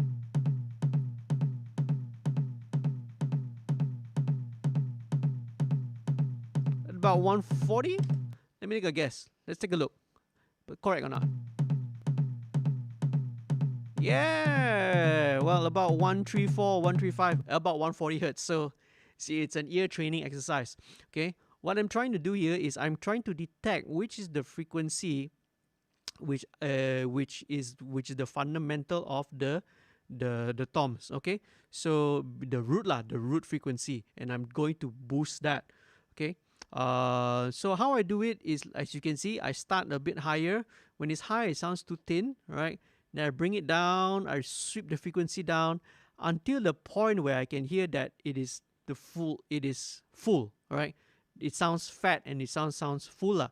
And then if I bring it down below this 143, again, is your perasan, if you notice just now, if I bring it further down, there's no more improvement. It doesn't get any fatter, anymore, right? So down here, there's no more change already. So I know it's about 140 lah, 140 hertz. Okay, so there are a couple other things, right? So I also want to check there are a few modes. So each mode has a slightly different sound. So let's see which one sounds better on which. It's classic mode, passive mode, combo mode is a bit too muddy. I think I like passive mode. Okay, passive mode has a bit more of a scoop after it helps to clean up some of the low mid mud which I was talking about tadi. Okay, so let's leave it at that. Let's check it out. Okay, and then kita ulang the process. Let's do the same thing with tom 2. Kita check the phase with the overheads. Okay, this is just the toms. Okay, loop dulu. Check the phase. Oh, okay, definitely leave the original, because you see when I flip the phase, suddenly everything becomes thin. It's like you know, tak ada lemak. No, there's no lemak in it anymore. Okay, it's not fat already. So okay, let's go back to the tom solo. Oh, okay, it's distorting. You can hear it, and the reason why maybe is because it's actually distorting the preamp section here. So I think we have to lower it down. Let's bring it down first. Or something else is distorting it. Something else is distorting? Oh, okay, alright. Okay, cool, alright. It seems like actually the track itself is already distorted. So let me try and zoom in and see. Kita tengok, alright. It sounds like it's already distorted a little bit by itself. I wonder why. I wonder how, I wonder why. Okay. Okay. Alright. It's not really obvious from the waveform. It doesn't look like it's been clipped, you know, like square wave clipped, you know. So I'm not sure. This, it sounds like it's distorting a little bit already, but it could be an issue with either maybe the mic or the preamp is kind of just overloading a little bit. But no big issue, no big deal, okay? Alright, so never mind. Just leave it there. Again, this is punk rock, man. It's rock. It doesn't have to be super, super perfect and super clean sounding all the time, okay? So let's deal with this. Let's work with it. Okay, there's a bit of resonance. 512. That's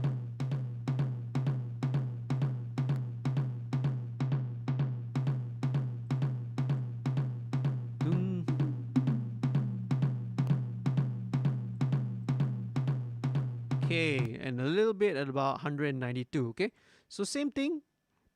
Let's add that the same bark of dog. Let's look for, let's chart the frequency. Let's go about 5 dB.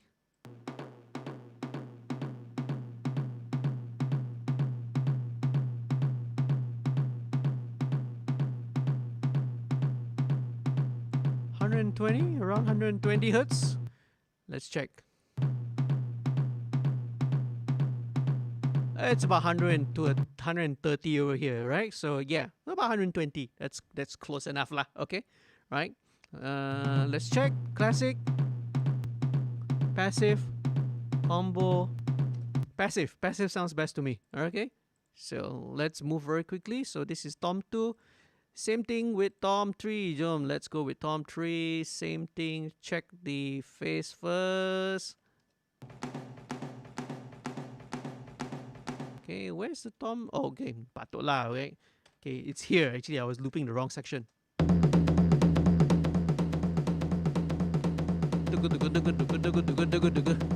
It's like a new song, man. George, the jungle. Alamak. I hope I don't get a copyright strike because I hummed the song. Okay, never mind.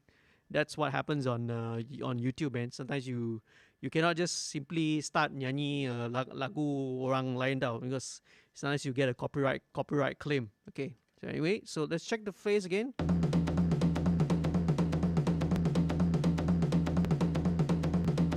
Okay, it sounds like when I flip the polarity, it sounds a little bit better. Right, so let's just leave it at that. Okay, back to solo the toms. Now, the Tom 3, right, the bigger the drums are, you know, there's always a lot more overtones. So I suspect this one we're going to need to EQ a little bit, do a little bit EQ work.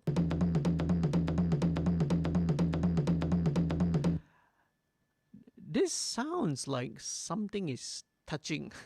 I can hear like there's a metallic sound. I'm not sure. So again, all right, it's fine, not a big deal. All right, most of the other issues, there's no real issues with the too much issues with the drum recording, but maybe some of the matters that we can pay attention a little bit more. I can sort of hear there's kind of a metallic sound. All right, there can be many reasons. Why is that? It's either like the floor tom, it's touching something. You know, maybe it's touching another part of the drum kit. It's touching the stand, cymbal stand, or another piece of hardware. Or the weirdest and usually the most often the second most often reason why sometimes you hear this vibration is sometimes the drummer, right? I don't know in this case lah, right? But often sometimes I've encountered the drummer tertinggal dia punya drum key on the drum. So when he's playing after the tune ready, the drum key you will put there usually lah. They go and put on the lug there. Then when you record, when you play, you of course you tak perasan. But when you solo the track, suddenly you hear the drum key akan, you know, it's vibrating. It's like rattling that, right? So I don't know. It could be that, but just something to pay attention to lah. Right? You know, for you guys who are watching out there, who may be, you know, engineers, recording, you know, mixers, all that. To be able to diagnose what's the issue.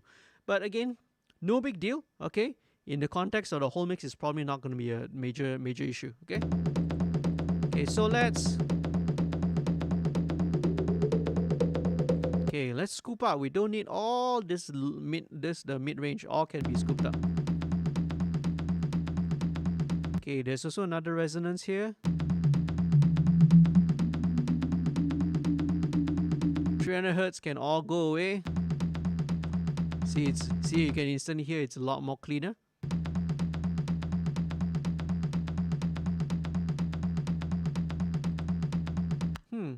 There is like a resonance at about 160. This is actually more of an octave above, but I'm just gonna, let's just try and I'm just gonna cut it down a little bit, not as extreme as the other two. Okay, kurangan, not so much. Just like a 1 dB cut only lah, okay? Now, let's go back to the same guy, Bark of the Dog. These, these foreign Western the companies, sometimes they funny names lah. Bark of Dog. It doesn't even sound like a dog. You know, it's dealing with low frequencies, right?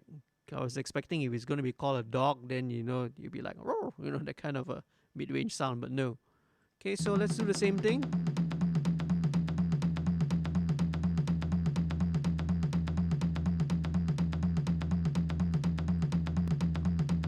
Passive.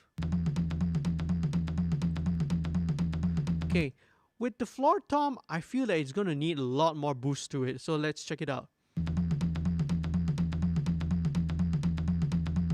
Yeah, because I really need to get that fundamental. At the moment, the overtone is very loud, right? But the fundamental is a little bit soft, okay? So let's check it out. All right. Okay, yep, okay. Let's listen in context, okay? Very important. Always after we EQ something, whether we apply EQ or processing anything, always have to listen in context. All right, so listen to the whole drum sound and see.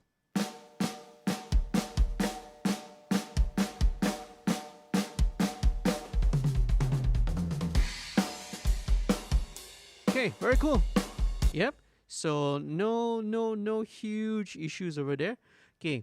I think for this style of song, right, I don't really want to pan the tom super wide. I am actually a fan of, what we call LCR mixing, right? So left, center, right. That means, always panning hard left, hard right. But sometimes in this case, maybe this floor tom don't need to be too wide. Let's go for maybe 50, all right? So this one will be 30. Left 30. Let's have the toms a little bit narrower. I think it suits the stereo image as well because the overheads are not super wide. If everyone is there, maybe if you can remember, you were using like a space pair. Was it a space pair? AB space pair to record the overheads, or was it an XY? Right? Because it doesn't sound that super wide, but it's cool. But the phase correlation is good. Okay, so let's check it out. Okay, so now that's good. One more thing, right? Okay, is this little track here. So coming from the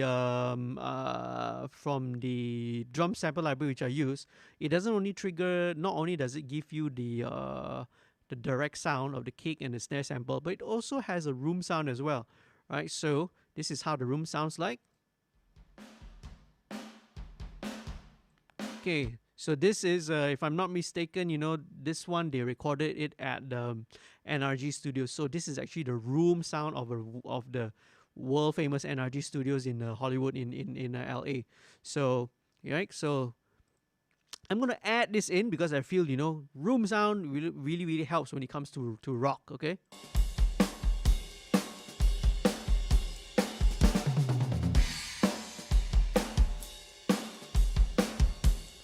Okay, let's bring the toms a little bit lower.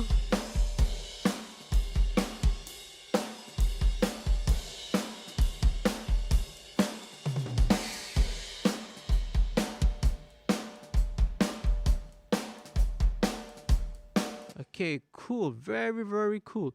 I'm pretty happy with that. Okay, so toms again. Let me bring the toms down here to this group so it's easier to see. All right, so it's easier to see where the toms are. Okay, let's listen to tom track again.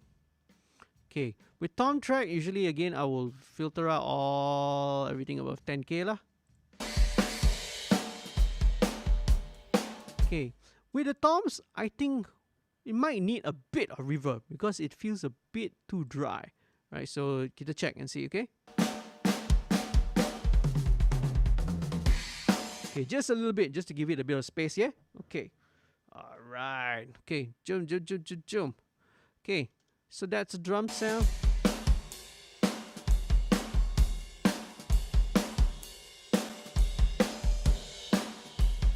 Okay, next thing I want to do, right, if you notice, I actually don't like to do a lot of compression on all the individual mics. I kind of like, I like to keep the dynamics of all the close mics as natural as possible lah. But what I like to do is I like to put the compression on the overall drum mix. So what I love doing here is this compressor called the API, the 2500. Okay, so there's this setting which I like. So let's just see how it sounds first. Okay. Okay. You can immediately hear that it's really grabbing and compressing the snare already. So let me just bypass that so you can hear the difference. This is without.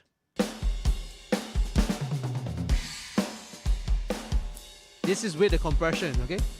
So obviously this is a bit too much. Let me bring the gain back up first just to make it up.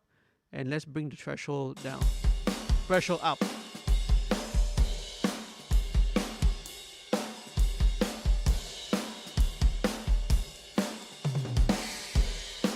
Let me compare.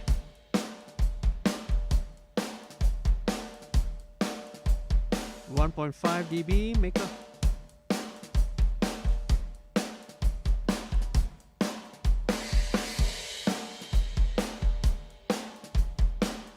okay, very cool.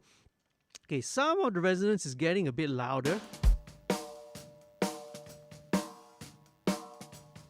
Let me just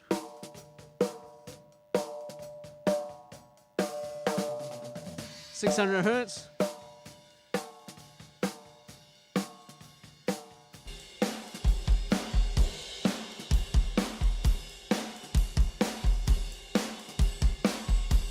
Okay, just want to bring up the snare sample a little bit more.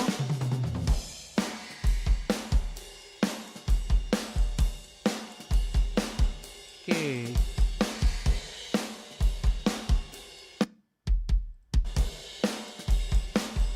Okay, very good. Okay, I'm happy with it right now. So I like to put decompression on the overall drum sound. Okay, and I don't really like to put individual compressors. I may use a limiter, like in this case, like on the snare, I put a limiter on it. But when it comes to compression, I don't really put a lot of compressors on all the individual mics. Okay, so next thing. All right, wow, we've already got the drums. The next thing in the foundation is the bass. So let's jump. Kita check out the bass first.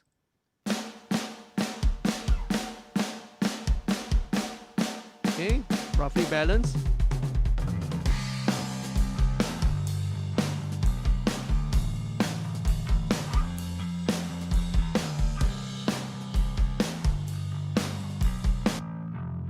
Yeah, it's a really nice sounding bass actually, right? Really, really cool. All right, so I love this little intro, this part here, because it's let's keep all this noise in here. Yeah, I like it. I akan biarkan. I will leave this inside here, all this noise stuff, because it adds to the raw, the more live feel lah. Okay, but let me sort of edit this part out. Okay, so I clean this part up. So let's listen to it. I really like the bass tone, right? It's already sounding pretty good, and it doesn't seem that I need to apply that much, okay, of processing to it. Let's listen again, all right? But let's add, as usual, same thing. Let's add the TMA drums. Okay, cool. Let's look at it. Again, I don't really need all super low end, so maybe at 20 hertz I will roll it off. Let's listen to the bass.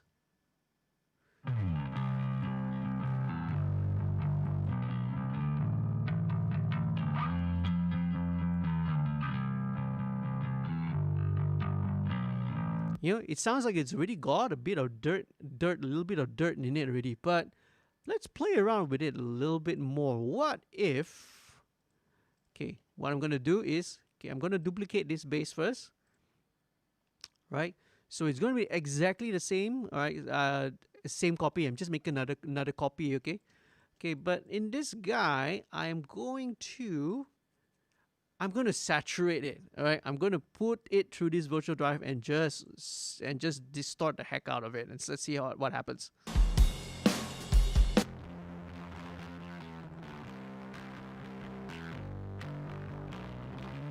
Very cool. It's like really dirty, nasty distortion.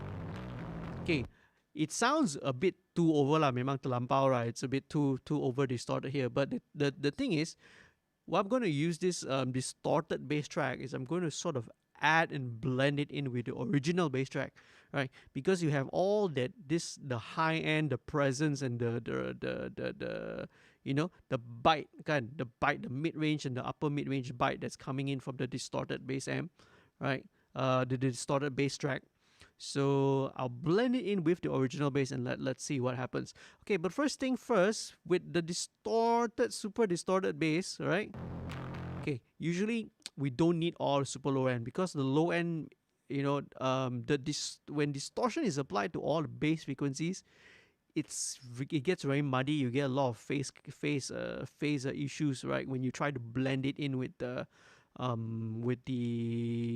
original bass, right? So usually, generally, what we want anyway is all the mid-range, the grind, the grit, the dirty overdrive sound. So all the low frequency kita memang tak perlu, don't need.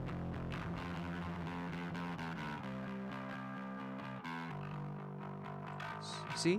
So everything 400 below, we don't need it, all right? Just gonna roll off and filter off 400 below, okay? And then let's try to blend it in.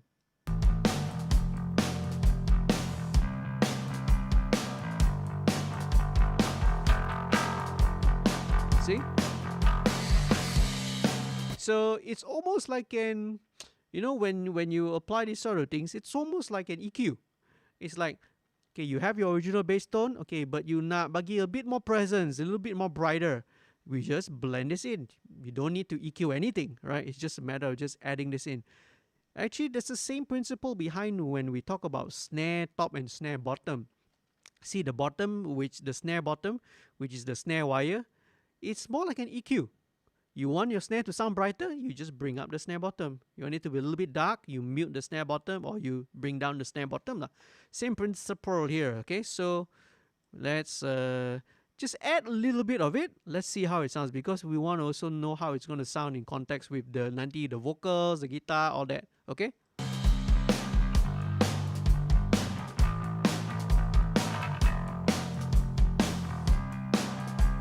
Alright, just adding a little bit, alright? So this is about -20, this is at 21.5. Let's solo the bass. Okay, very cool. So let's go to now. Like everything else, I already bust all the braces over to the bass group here. And I got a couple of plugins lah. So first of all, the first thing that I always have, my favorite, is to have Wave C4 multiband compressor. Okay, this multiband compressor is, again, only the low band is active. That means everything below 180, usually 200 below.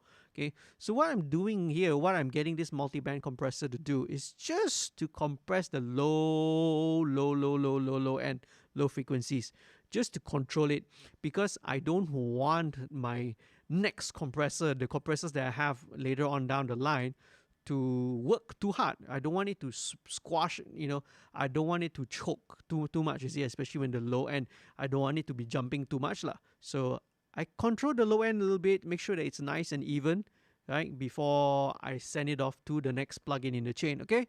So tengok dulu. Okay, let's go where the bass. Yep. So you can sort of solo and sort of hear what it's doing. Okay. All right, cool. Let me bring this filter up a little bit. I think it could go a little bit higher.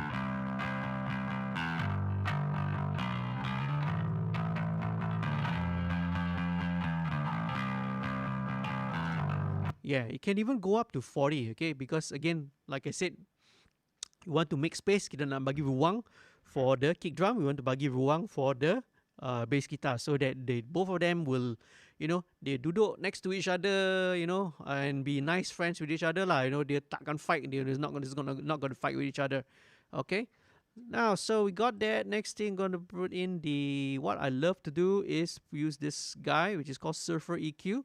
Surfer EQ is an intelligent EQ. So Surfer EQ here is actually a free, this version is free if you are a Focusrite user. So if you own a Focusrite, Scarlett or any kind of Focusrite hardware, you go to the website, right, register, sign up for an account, you can download. There's a lot of content that you can actually download for free. Mungkin you never realize that. Okay, but this is one of the plugins. So what Surfer EQ does is a smart EQ. It's a smart EQ because it can track the frequencies, right? So for example, in this bass guitar, I play it, and then you watch this green circle here, right? This green band. It will track and follow the note that's being played, okay? Right, as you can see the note information here, okay? Okay, let's try that and see. C, C, G, G, B, D. Cool, right? C, G, and F, and then F one octave. See, it's really, really cool. So this can be, it opens up a lot of possibilities, but what I usually try to use it for is I will usually try to use this to try to scoop out some of the upper harmonics, which I don't want. So here I can adjust the bandwidth shape. Let's go for the narrowest one. Okay, and here, right, as you can see, this is actually the value, the ratio. So 1, every time you see 1, it would be the root frequency lah, of whatever the note that it's playing. So in this case, E on the bass guitar, the E is at 83 hertz. Right. So what I want to do is usually the third or fifth harmonic. So let's listen to what it's doing first.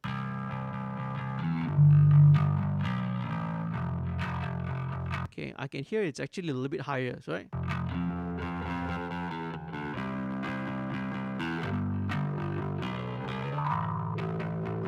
Maybe 7. Let's bring that down. Okay, so this will help to, usually about 2 dB is enough for me.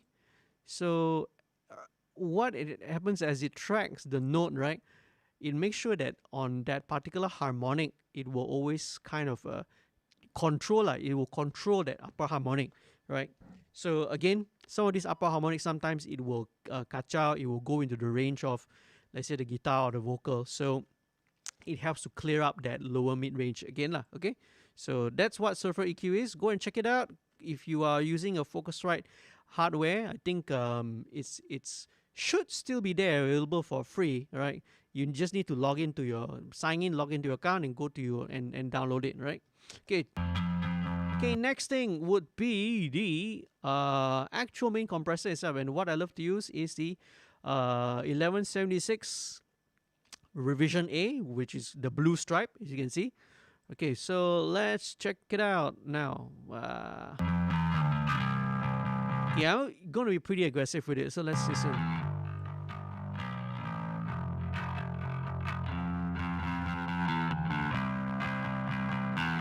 I'm just going to pin it all the way, man. This is punk rock, man, so let's make it like raw and aggressive.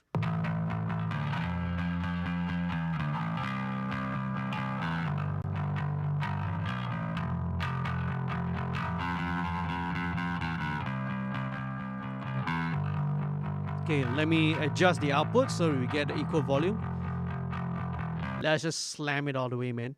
Okay, so I love the way it sounds. All right, okay, that's really nice, aggressive punk rock bass tone.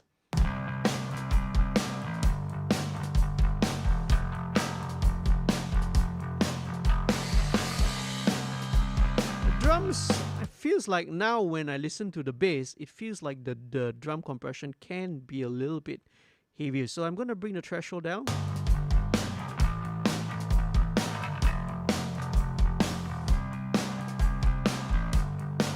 Just a little bit. Okay, cool. All right. Just a little bit. Okay. Because the bass is so nice and aggressive already.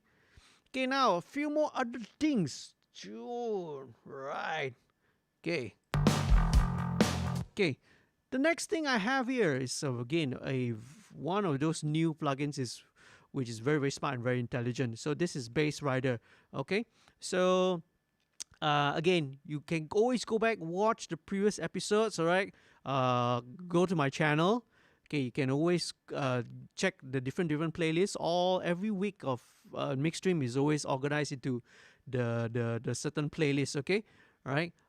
So you can go back. You can always check, and I kind of explain the same thing every time with Bass Rider. But basically, this one tracks the level of the bass and make sure that the bass stays very even. Okay, so let's go this. This is very gentle rider. I need to set the target value.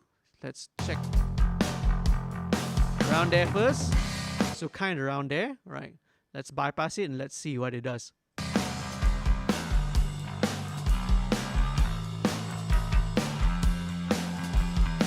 Okay, as you can see, the bass rider, it automatically it tries to maintain the level of the bass to make sure that it's consistent, okay?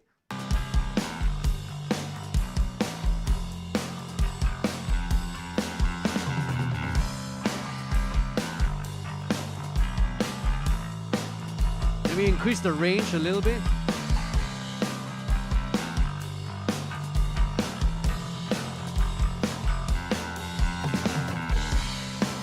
See, it moves automatically on its own, right? Because it's an intelligent EQ, right? So it will move automatically to try and adjust the level. Okay, now after that, I have another favorite plugin of mine, the Waves MV2. So MV2 is a very, very unique, it's a special plugin. It's a combination of parallel processing, expansion, and all that, and super, super simple to use, okay? So what I love to do is, the great thing about MV2 is that it's by using, expansion and sort of like parallel compression, it brings up the energy of the sound source that you're processing, tapi it won't affect the transients. So that's very, very important, right? Because normally in normal compression, it brings down all the peaks. You will squeeze the transients down, but this is the other way around, right? So what MV2 does, it takes all the low level audio information, it brings it up, right? So it makes it, not only does it make it more consistent, it increases the energy, it makes it a little bit more solid, a little bit more dense. So I love using this guy, okay? MV2. Here we go. Oh, that's Bass Rider. MV2. Yeah, here we go. Now, obviously it's getting louder, but I need to compensate lah, right? Let's just see what tone.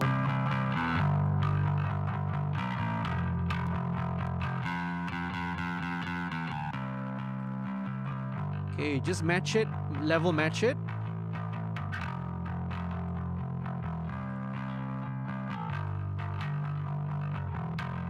Very nice.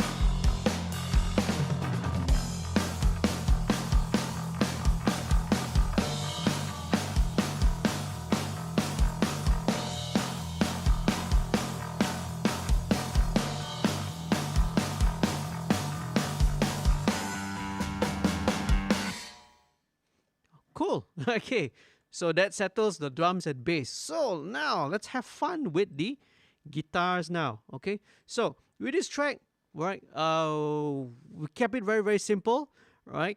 If you watch again some of our previous episodes, last week's episode was super epic. Okay, that one was like 6 hours long. It took me because we had like 130 tracks to deal with, right? This week's one is a lot more simpler.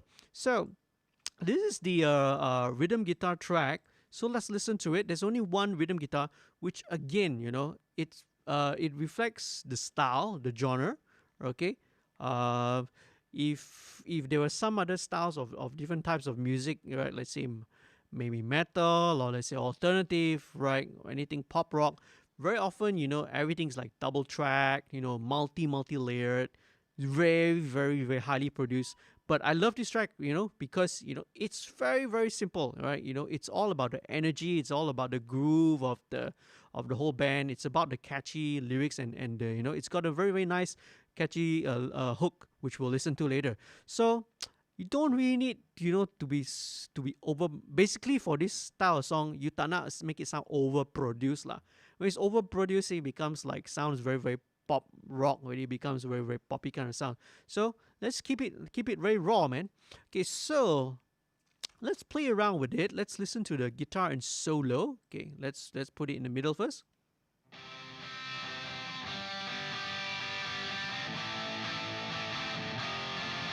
Nice.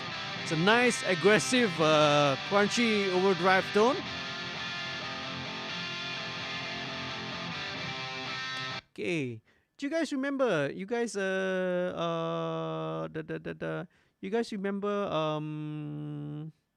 what amp was this you recorded on?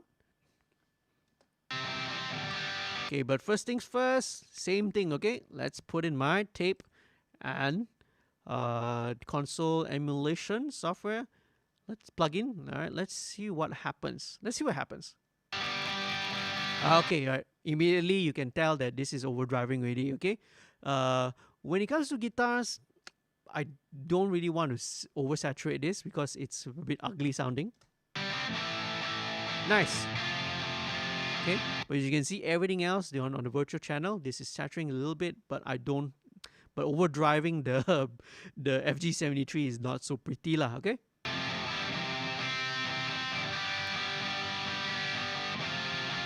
Okay, very, very cool. Okay, so nice raw sound. Right, there really isn't much that needs to be done to it.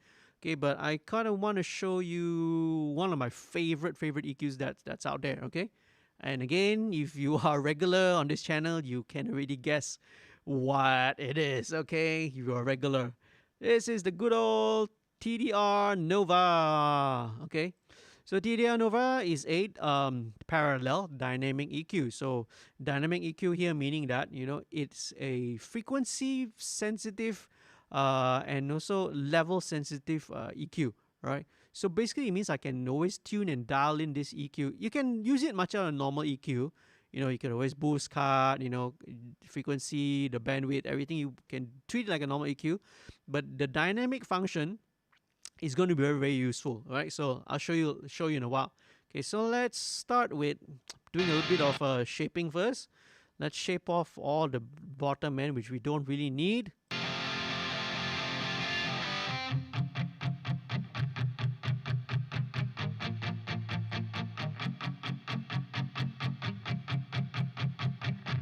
Okay, and we don't really need all the top end.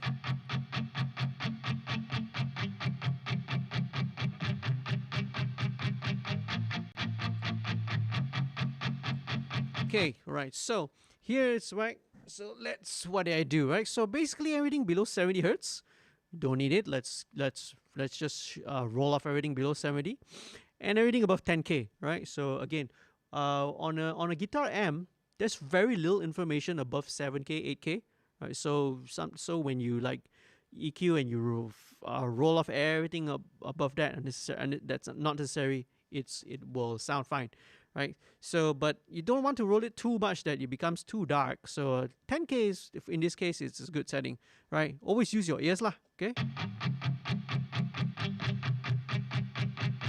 Okay, I'm listening.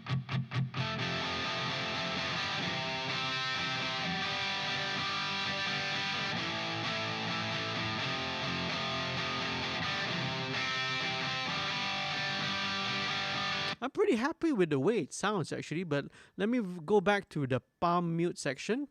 Okay, this one that's in the verse.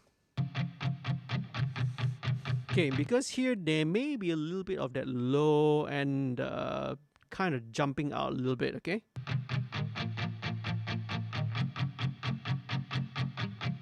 Okay, let me try and sort of listen and see. Let's just see what happens, okay? Right?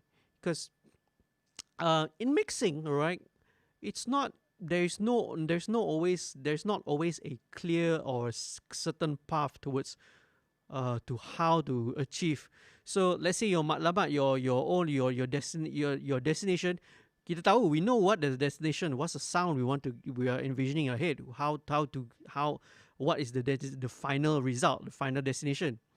But how to get there, that is the mystery, right? So that is where, we experiment, we try. There's no one right way for everything. So everything is based on what you're trying to do. So what, in this case, during the palm mute, maybe a little bit of that, a bit of that muddiness, that the kind of low mid, a bit more boxy sound is there.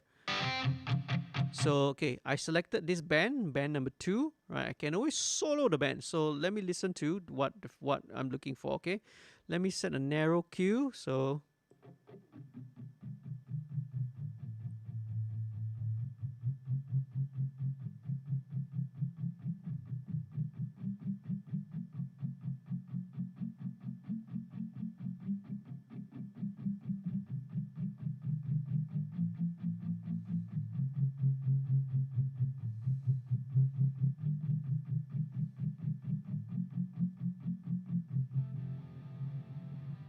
So I'm kind of guessing at about 140 hertz, right?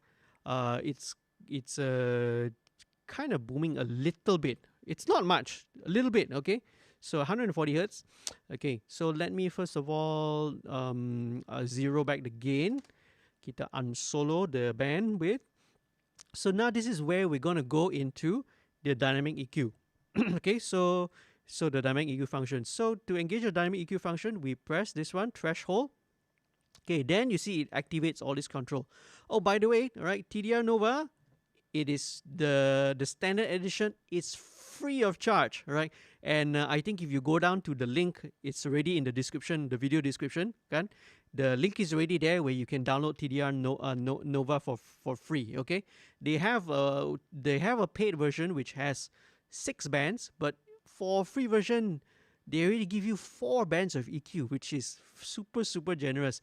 Most stock EQs itself already got 4 bands of EQ. This one, the free version they give for you, already has got 4 bands. So kudos, man. That's why this is my favorite, and it is also a favorite of a lot of engineers and producers out there who are using this.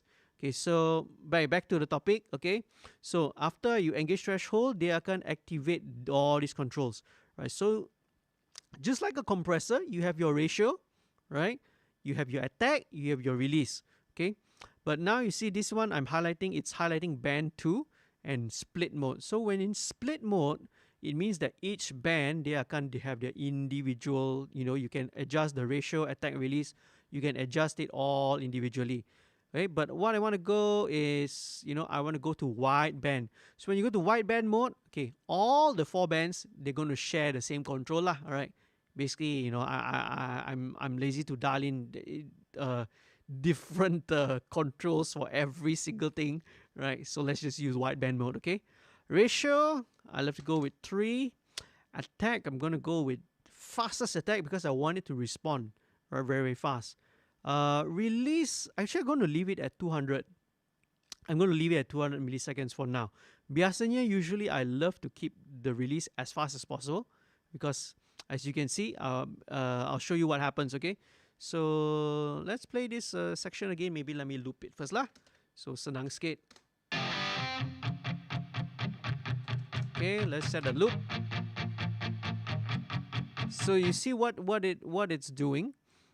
So at this particular frequency, every time the 140 hertz kind of exceeds the threshold, it dips and it tucks down that particular frequency. So it's actually like a very frequency specific compressor.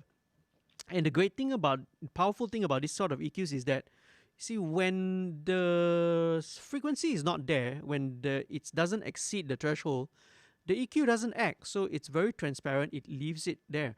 Right? Otherwise, with a normal regular parametric EQ, once you put a cut, it's always going to cut that frequency. So in this case, it'll only cut and it only activates when you need it. All right, so let's check it out. All right, let's put the bandwidth a little bit wider. Okay, let me compare on with without. All right, yeah. Okay, to me it sounds like it's an improvement now because I don't get that low hung hung boom boom woof kind of a woofy sound that's coming out, you see. So sometimes when you close mic and amp, okay, you kind of get that because of the proximity effect. Okay, so let's check it out to see how it sounds in context. Let's listen.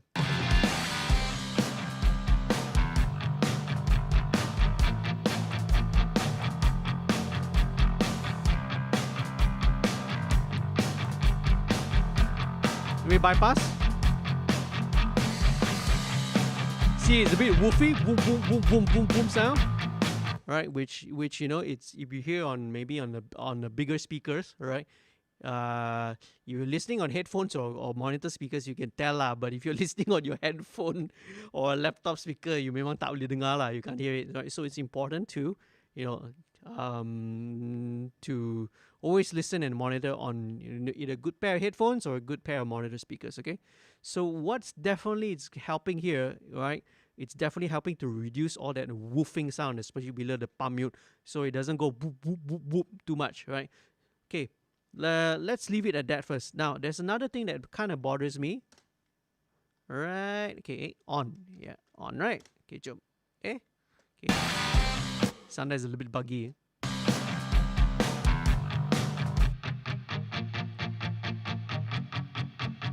Okay, maybe a little bit more. Okay, now there's one more thing. So a little bit of harshness at the upper mid range. Okay, especially again we're doing the palm mute lah. Kita solo dulu. Let me listen to it.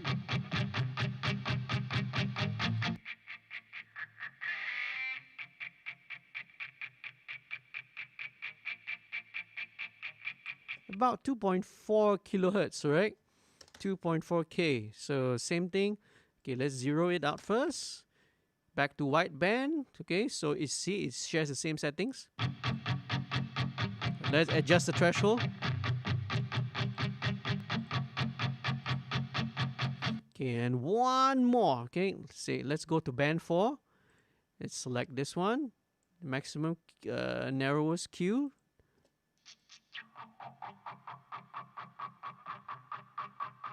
This frequency, that's about 1.1K. Okay, all that kind of sounds. All right. Okay, so now let's bypass. Cool. All right. It's very subtle, right? But it helps to sort of clean up the guitar tone. All right. So let's listen now. Back again in context with all song.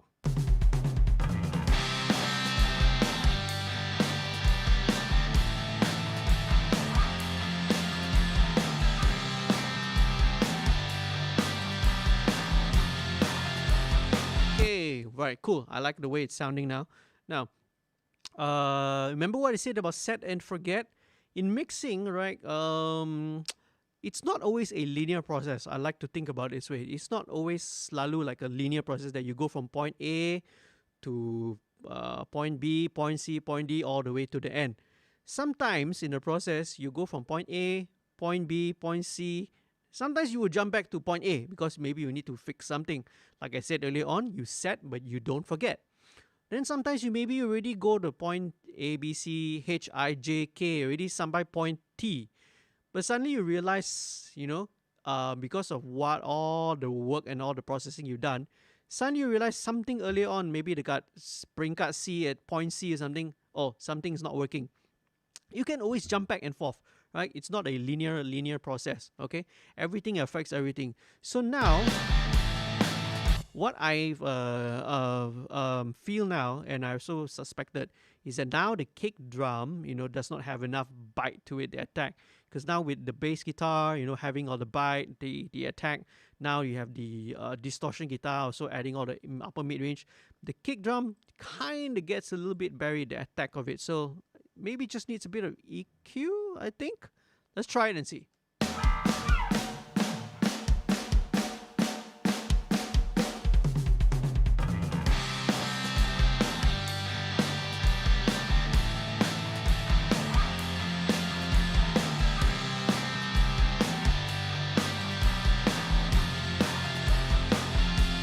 try it a bit higher.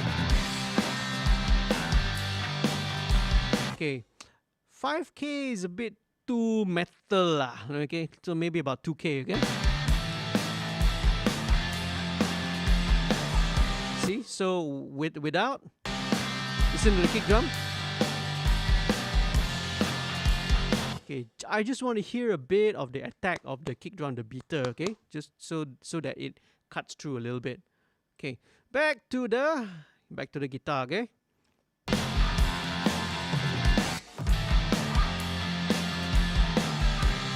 Okay, now this is a single guitar, which is cool, alright? But I would like to see if I can give it a bit more space. So, one of the common tricks and common methods is that, you know, if you want to make something sound a little bit wider, a little bit bigger, is you can always add a little bit of reverb. You can always add, maybe some room ambience to it to make it a little, a little bit wider and bigger lah. So let's try it. I think the tone already has got a bit of reverb, especially when you can hear during the palm mutes kan. You can hear there's a bit of reverb there already. So I'm probably not going to add reverb on this, but what I'm going to do is I'm actually going to send this to an effects send via effects send to one of the effect slots here. So FX8, right? So in my template, I always have all the effects that I want to use ready. Earlier on, I showed you the reverence, the convolution, which I'm using for the drums. I showed you here. But I also got a couple of other effects here as well. I have here another effect here called the EMT140. That's a plate reverb. Usually I use this for vocals. Super tap, I use this for room. Again, I'll probably show this later when I'm dealing with vocals, okay? Doubler, I have like 3 delays. I have a mono delay, I have a stereo delay, right? All this I always ready and set up in my template already. So every time if I need like a single mono delay, I have it ready. If I need a stereo delay, I have it ready, and I also have here a long delay. This long delay is usually about half notes lah. So if I need like a long delay, I have it ready. So I always have one more FX8 here is a spare. So in this case, I feel like I want to put in a reverb plugin here. So let's go for Sound Toys, Lil Plate. Sound Toys has got a lot of great effects, from reverb, delay, distortion, a lot of good effects in here. So what I'm gonna do, all right, let's go back to the guitar. Where's the guitar? Guitar is already solo, right? And being sent to FX8. Okay, so let's just solo this first.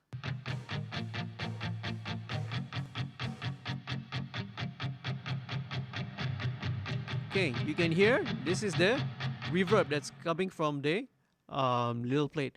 But what I want to do is I'm going to hard pan this reverb to the right.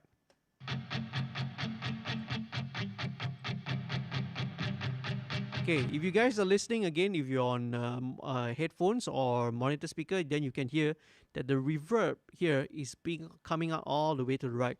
So doing this it's quite a well-known trick lah, right? So you have your guitar on one side, the dry guitar on one side, and then you pan your reverb onto the opposite side. So this helps to give it a little bit of stereo width, but you still maintain the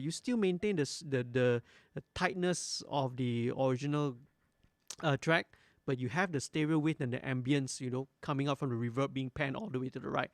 So let's see. I'm just gonna blend this in, okay? So you're obviously not gonna have the reverb so loud. Just gonna blend it in.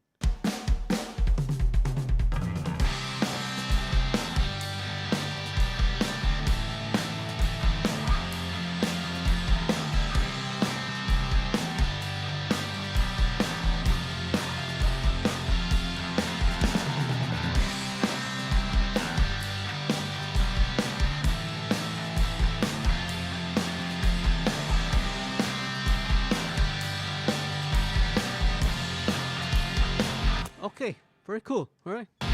Again, I solo it for you so you can hear how it sounds. See, reverb on one side, guitar on one side. So it makes it sound a little bit bigger, right? You get it sounding a little bit bigger. Actually, let me just tweak it a little bit. Let me take away all this low end first. It's a little bit too much low end on the reverb. Maybe a bit of modulation. Nah, don't need it. Okay, same thing. Let me EQ this. So without. Now with the reverb. Okay, cool. So that's what I mean lah. Okay, so that's a very common trick, very common technique. Okay, still a little bit harsh. I got a feeling. So let me do this. Okay, there is one cool plugin. There's several plugins out there which can do this, but this is one that are the only one I have available. This is called BX. All right, Brainworks Refinement.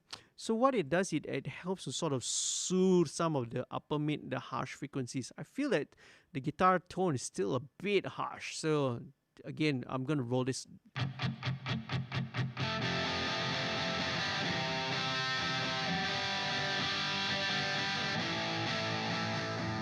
So obviously, if too much, you can see that it becomes too dark.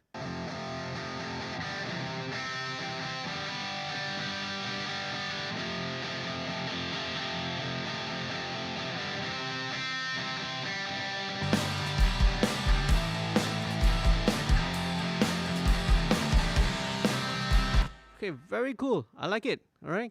So it helps to kind of ease off a little bit of the harshness lah from the guitar. It might be a little bit too much on the overdrive setting. Okay, couple many different reasons as well. All right. Okay, so let's see.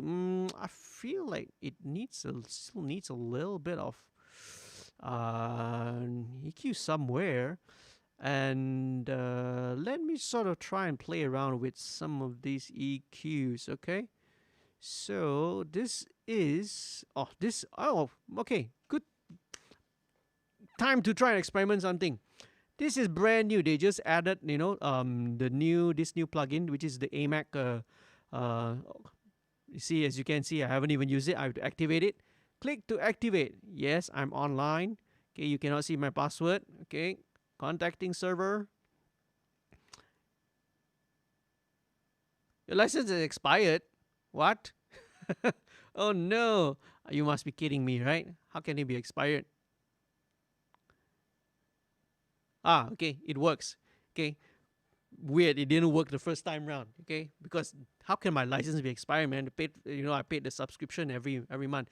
But this is a new plugin, so let's play around with it, man. This is the AMAC mastering EQ. So it says mastering EQ, but there's nothing wrong with using it on a track. Okay, let's see what this does. I feel like I need to add a little bit more body to it. Okay, so let's check it out. What do we have here? This is the gain, this is the bandwidth, and this is the frequency. Okay.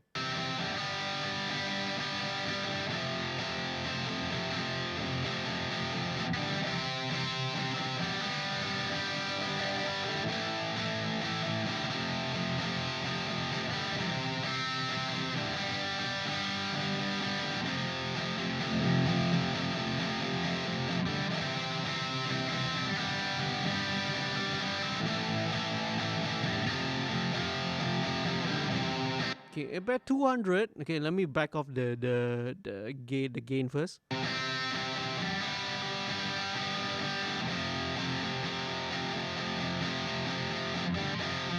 Okay, I feel that it's giving it a lot more body, right? So I feel like that's what I was missing just now from the original one. It could be because Nova was kind of maybe taking away too much of it.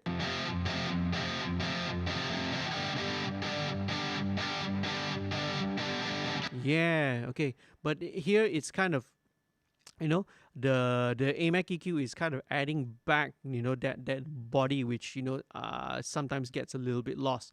So with EQs, you can always, stack and in series. So I was using the TDR Nova earlier, right? And now I'm stacking this new AMAC EQ just to, just to give back that little bit of body to it lah. That's cool. I like how it sounds. Very warm sounding.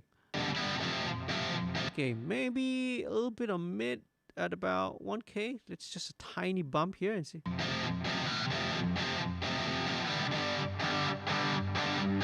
Ooh.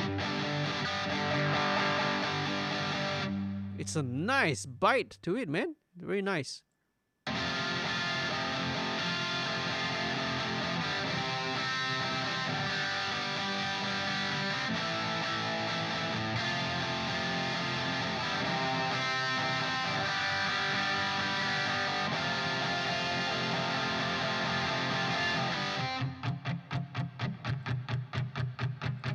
Cool, right?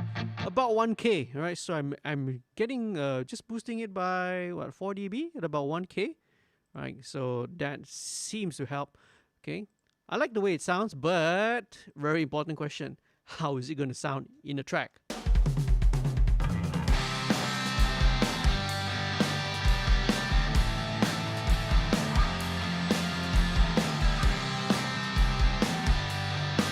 Okay, again, let me try and again roll off this top end again.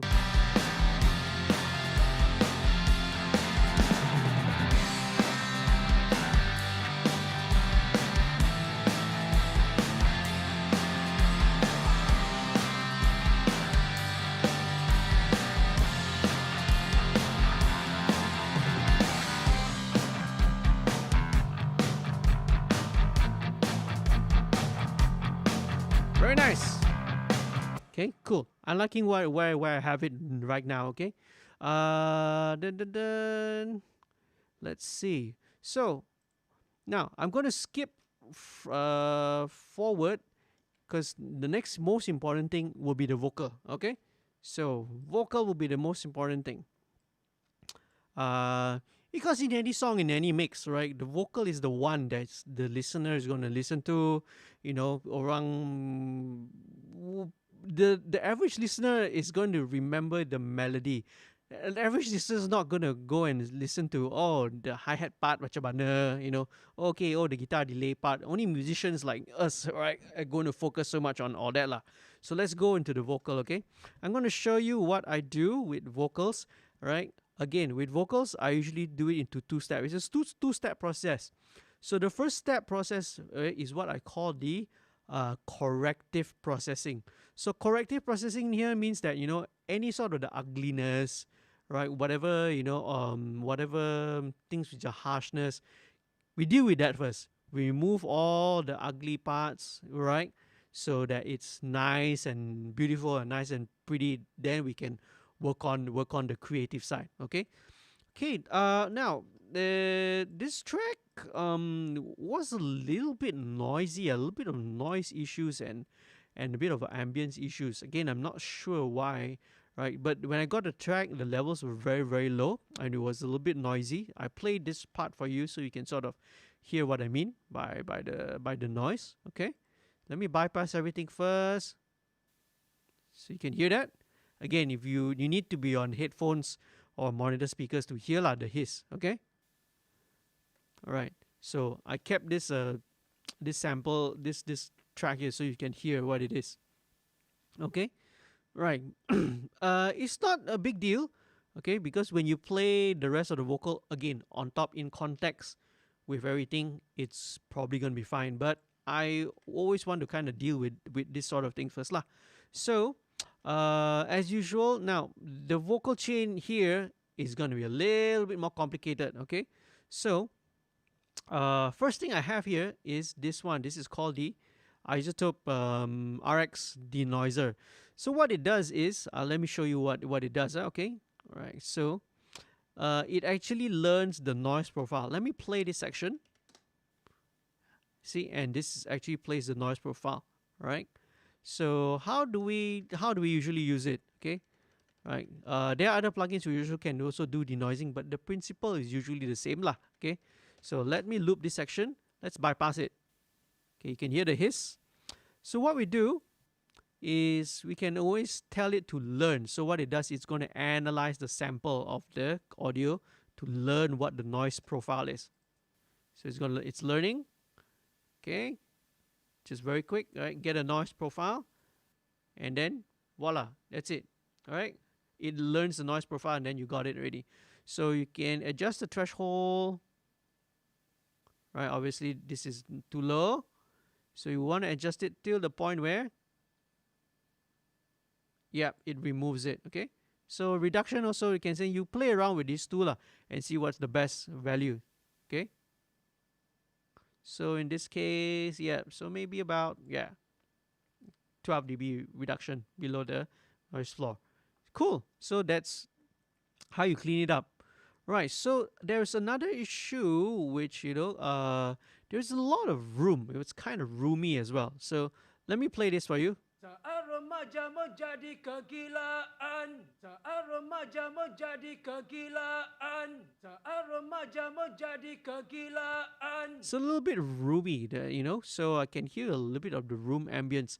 So it can be a good, can be a bad thing, but for me, it was bugging me a little bit. So what I'm going to use is this guy called Reverb, right? As the name suggests, right? It helps to, by very clever, again, it's very, very clever use of expansion and compression, right? Basically what it's doing. It actually helps to sort of reduce and remove some of the reverb artifacts. I already said this, so it's very subtle. Okay, let's bypass it.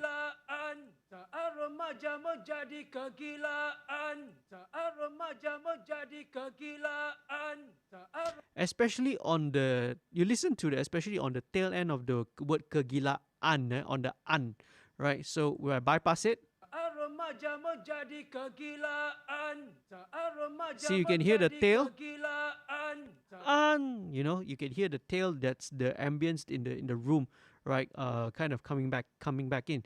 But if I engage it, you can hear that it tightens it a little bit.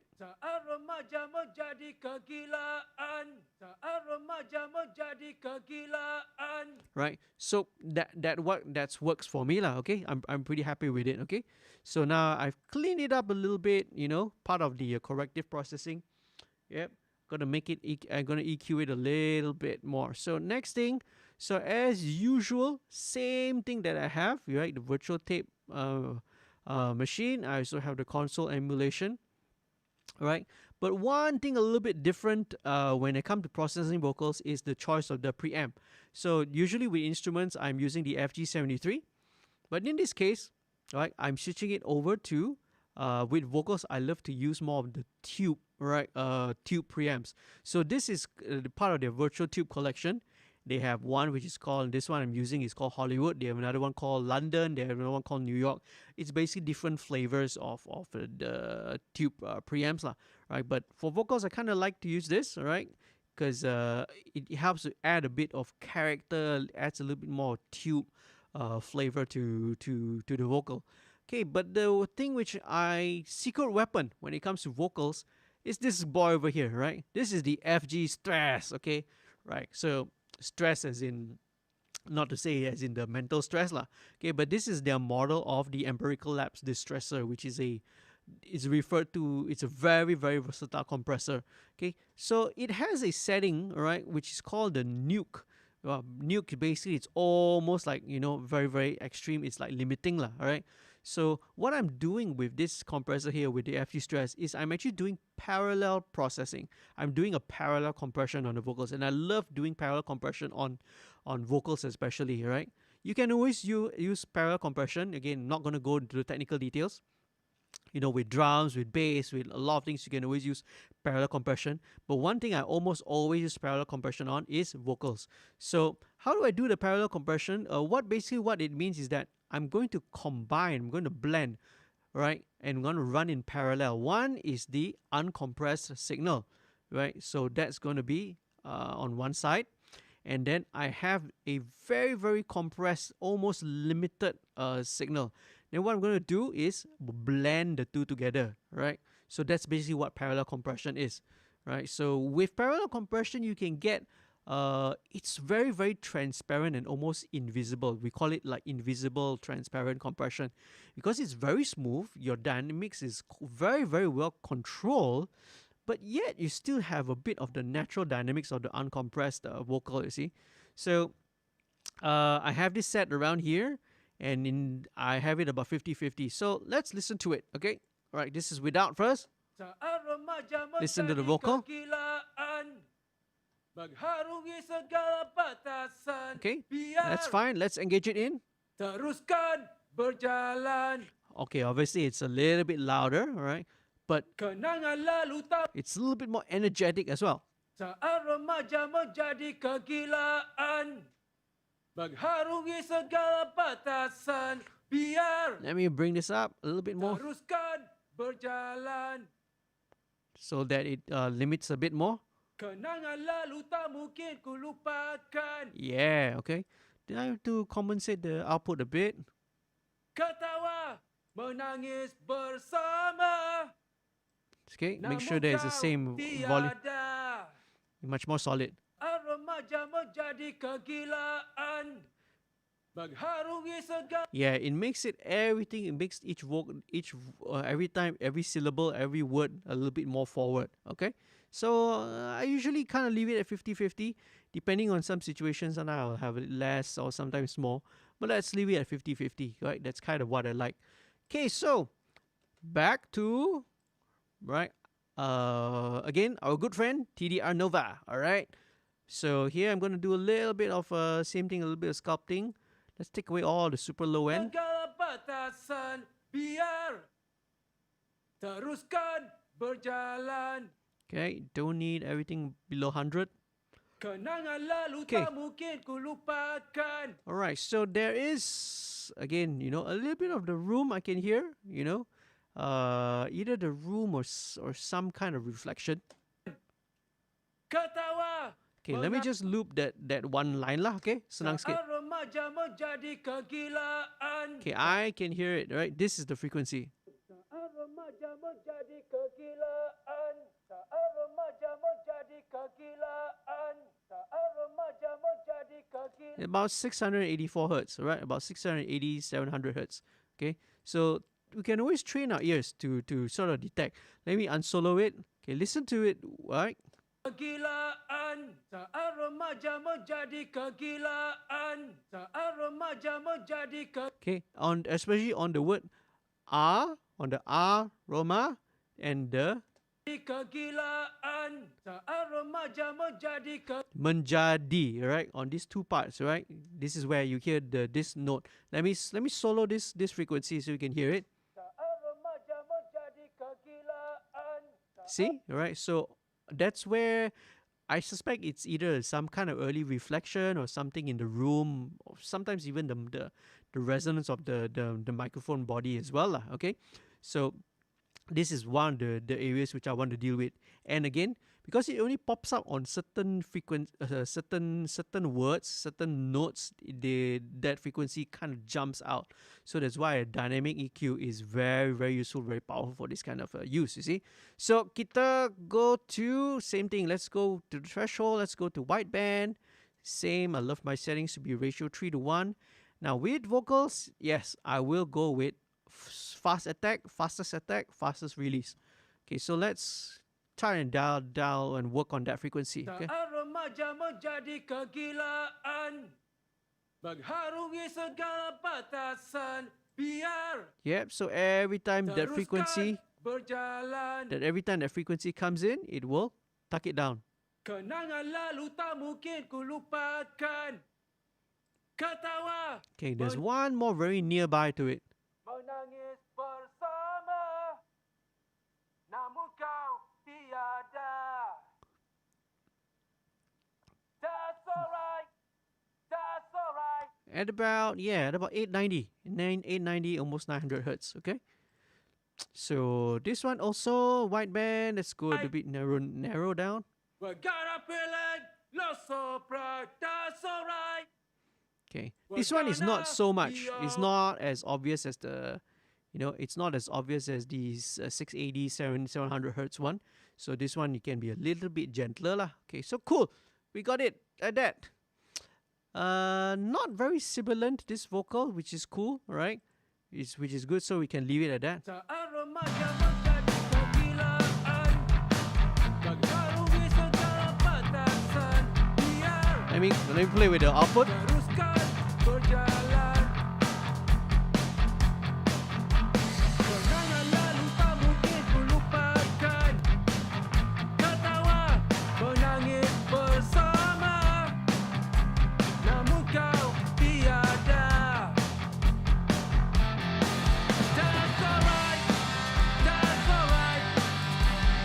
very, very cool. Okay, so I usually have this guy here. This is sibilance, is a de-esser, but I don't think I need it. Okay, you don't really need it. It's not a very sibilant vocal, so that's good. Okay, I have this compressor here, but again, I feel I don't need it. So usually, right, because I think the performance in the dynamics in here is quite consistent, right? Because usually sometimes with other vocal styles of other songs, kadang-kadang their vocals very dynamic, you see, soft then loud, soft, loud, especially sometimes with some pop, with some ballads lah, okay? Because, you know, they have to be expressive with the emotion. So this compressor I have here, usually, again, it doesn't do much. Let's just turn it on. Let's see what it does, okay?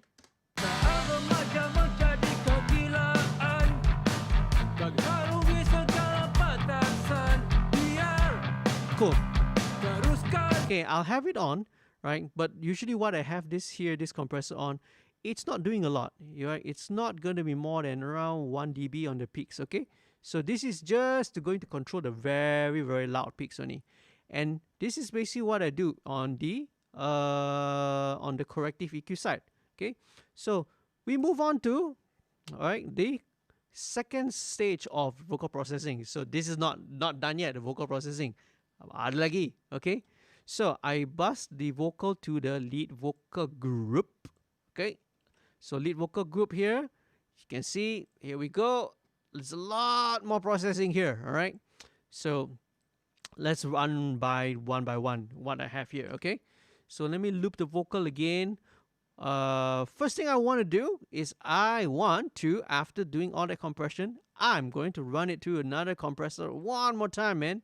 So this is again the same 1176 compressor, revision A, Blue Stripe. Right, Blue Stripe has a little bit more character, a little bit more, slightly more distortion, a little bit dirtier sound compared to the Blackface, right, which is the 1176 LN. Okay, so Blue Stripe, again, you mix and match lah. So maybe sometimes if I want a cleaner sound, I'll go with the LN. But you know, for me, this one is a little bit more grittier, a little bit more distortion. So let's engage the compressor. Saat remaja menjadi kegilaan, let's press it up. mengharungi segala batasan, biar teruskan berjalan. Very cool. You see, it's adding a lot of energy. I like it because it's giving a bit of aggression, right? Because this is rock, man. This is punk rock. The vocal needs to be aggressive. It needs to be really, really upfront, forward, and you know, not say upfront lah. It needs to be in your face, okay? Menangis bersama, namun kau tiada. Okay, it was a little bit dark, so let's add a little bit back of that brightness back in. So what I like to do is I always like to put the EQ before the compressor because interesting things happen when I put the EQ before and then when I boost it, you know, because when I'm essentially boosting, let's say the mids or the high range, I'm actually boosting all that mids into the compressor and it makes it react in a cool way, okay? Excuse me. Let's put the bandwidth to broad maximum and okay, it's a bit dark, so let's try 8K and see, okay? Let me try and boost it. That's alright. That's alright. Yeah, it's bringing a lot more of that brightness back in. Saat remaja menjadi kegilaan, mengharungi segala batasan. See, this is original. The original mic was very, very dark. Very, very dull, actually, right? Biar teruskan berjalan. Wow, okay. See, it's back to life again. Kenangan lalu tak mungkin ku lupakan. I might bring it all, boost all the way up, actually. Menangis Let's listen to In Context. Saat remaja menjadi kegilaan, Yeah. mengharungi segala batasan, biar 10K. teruskan berjalan. Let's bring it out 5K. Kenangan lalu tak mungkin ku lupakan. A bit too, okay, 4K makes it sound a bit too honky, a bit too ha ha ha, that kind of noise, very, very nasal. So I think 8 is kind of good, yeah? Ketawa, menangis bersama, namun kau Very nice. Okay, so this has brought the vocal up and center. It's very dark, very dull before this, but now it's like really, really bright. Okay, it's bright and up front. It's present, right? That's what we want. Okay, more stuff to add. MV2, what I used just now earlier on the bass. This is really, really good on vocals as well. So let's see what it happens. Okay, so let's go. Remaja menjadi kegilaan, mengharungi segala batasan, biar teruskan berjalan. Okay. Kenangan lalu tak mungkin ku lupakan, ketawa menangis bersama, namun kau tiada. Okay, I'm actually going to increase the attack a little bit because it's sounding a little bit too bitey sometimes. Yes, I'm going to make the attack time a little faster on the 1176. That's alright, that's alright. We're gonna feel it, not so bright. That's alright, we're gonna be alright. Okay, so now that I brought all the highs up, it gets a little bit spitty, so that's where the de-esser can come in. That's alright, that's alright. We're gonna feel it, not so bright. That's alright, we're gonna be alright.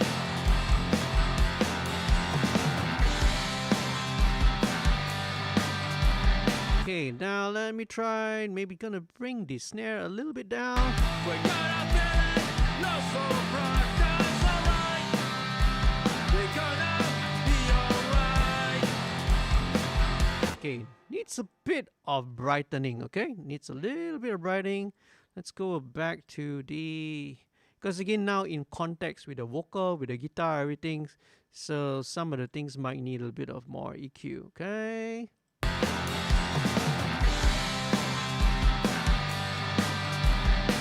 Yep, so a bit of 5K here, at about 4 dB boost.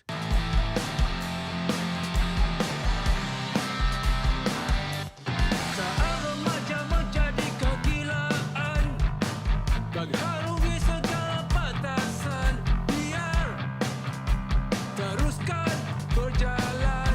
Very nice. All right, so after all that, let's drop in another one which I like to use, Vocal Rider. Okay, so it's also again same family series with the one I did for bass, the Bass Rider. So this also tracks the vocal level and keeps it at a consistent level lah. Okay, so let's Kenangan lalu tak mungkin ku lupakan, ketawa menangis bersama, okay, need to compensate a bit, maybe 1 dB down. namun kau tiada. That's alright, that's alright. We're gonna feel it, not so bright. That's alright, we're gonna be alright. That's alright, that's alright. We're gonna feel it, not so bright. That's alright, we're gonna be alright. Okay, very, very cool. Okay, so at this stage in time, before I go on with adding some of the reverb, I want to take a look at the stereo bus. Okay, so usually once I got all the main elements there, okay, I'm going to check out the stereo bus. So let me very quickly run through what I have on a stereo bus. Right, as usual, I have this EQ here, which is called the AU6 EQ. This is just doing a little bit of the boom and the upper fizz, the low. It's like a little bit of a smiley face EQ. Very gentle, right? I have this air band, right, which is this air band here. This is 1 dB, right?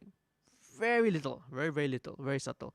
And then there's this earth band, right, which is again only 1 dB, but only in some styles of music I'll use this. Sometimes I don't. So in this case, I don't need it. I'll leave it off.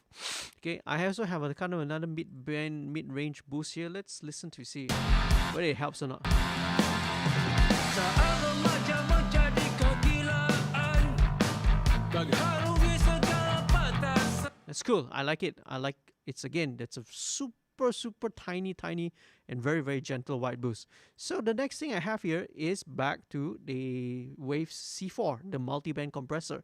So what I'm going to use this multi-band compressor, it's basically, it's this preset which is called the multi-opto mastering. Opto meaning optical. So it's very gentle. As you can see, the attack times are very slow. 300 millisecond, 200, 100, right? So it's fairly slow attack times. What this guy does, right, is that it's going to make sure that there's no particular frequency band, right? Either the low, the mid, the highs, right? None of it's going to poke out too much. So what I'm going to try to do is I'm going to pull it down, pull this threshold down, right, until you kind of just see the whole line just dancing a little bit, very little. Okay, I'm going to pull it down. Teruskan berjalan. Pull it down more. Kenangan lalu tak mungkin kulupakan. Ketawa, menangis. As you can see, right, the highs and the high mids are dancing a bit. Tiada. That's alright. That's alright. We're gonna feel it. Love so bright. All right, okay. Okay, all right, hang on a second. See, I'm getting some WhatsApp messages from my family members at home. What are they doing at this time? It's almost 12 midnight. Okay, all right. Okay, remember, mixing is not a linear process. I feel like I want to jump back again to the kick drum. Okay, I think I want to make it a little bit tighter sounding. Now it feels a little bit loose, right? Based on, so what I want to do is I can use an envelope shaper. This is built in. Let me play around with this first. Okay, I feel it's a bit too much of a sustain. So maybe I'm gonna reduce the release. I'm gonna bring it down. Feels a bit tighter, I think. Cool, right?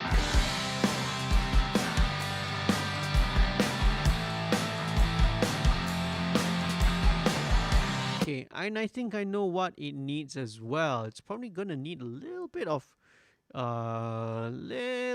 compression here. So what I'm gonna do is, again, let's use the good old 1176. This time I'm gonna go for the revision E, which is the LN, right? The black face which I told you about. Okay, because I want this to be clean. I don't really want to distort the bass drum any further. All right.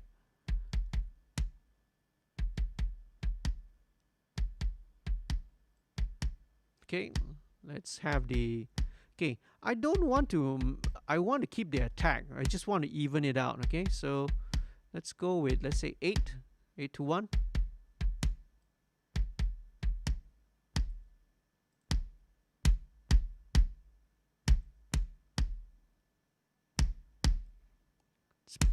A bit hard there. Let's go with 4. Let's go back with the 4 to 1 ratio.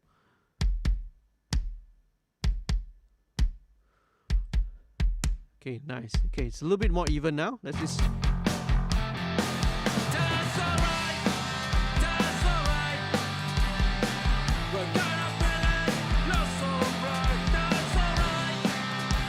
We're gonna Okay, faster attack. be alright.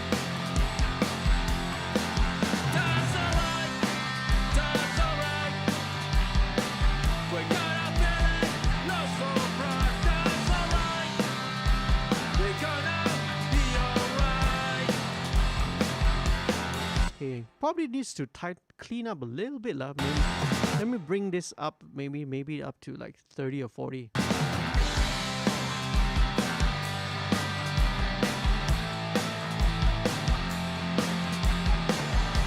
Yeah, I felt it's a bit too much sub information because you know, again, small, we want it to be a little bit more raw sounding, so you don't need all the super low and all the super high frequency information lah. Okay, so let's go back to the vocals now. Let's add a bit of effects to it. Okay, so all right, with this standard style, there's not much effects you need to use. So what I like to do is, first of all, give it a bit of a space.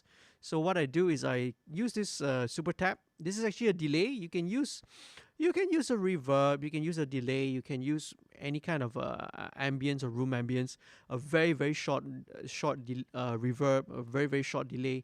But what I like to use is super tap, which is actually a delay lah. All right, you do not want the feedback to be activated, because you don't want this delay to have, you know, many repeats. You just not want the very first reflection of the room je. Okay, so just gonna add it in. Saat remaja menjadi kegilaan. Okay, you can see. Mengharungi segala batasan. Biar So teruskan berjalan. So now it sounds like, you know, it's a lot more wider. It's Kenangan lalu tak bigger, mungkin bigger ku lupakan. okay, let's listen to it in context. Ketawa, menangis bersama. Namun kau tiada. Very cool. So next thing I love to add is a bit of mono delay to it. Okay, so let's check the settings on this. Okay, tempo is 130, so maybe 8th note. Okay, cool. That's alright. Let's go back to the verse first. Saat remaja menjadi kegilaan. Mengharungi segala batasan. Biar teruskan berjalan. Let's duck it a little bit. Kenangan lalu tak mungkin ku lupakan. Ketawa, menangis bersama. Namun kau tiada. Okay, cool. And I'm going to turn off this reverb. I showed you earlier that I have this EMT 140, which is a plate reverb. But you know, this is punk rock, man. You don't need reverb on this, alright? I want the vocal to be really upfront, yeah, and clear. I'm just going to use the delay to give it a bit of space, alright? Let's not have any reverb on this, alright? That's alright. That's alright. We're gonna feel it. Not so bright. That's alright. We're gonna be alright. Okay, a bit of EQ here. That's alright. That's alright. We're gonna feel it. Not so bright. That's alright. We're gonna be alright. Okay, very cool. Saat remaja menjadi kegilaan. Mengharungi segala batasan. Biar teruskan berjalan. Need to bring the 4K up.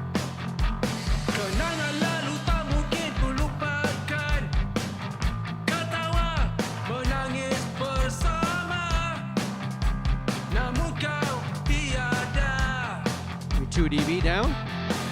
That's alright. That's alright. We're gonna feel it. Not so bright. That's alright. Okay, very cool. So now, in mixing, all right, we want to always bring dynamics into a song. Okay, so dynamics is very important.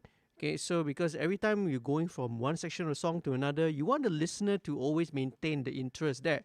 So what I'm going to make there are many ways of doing it.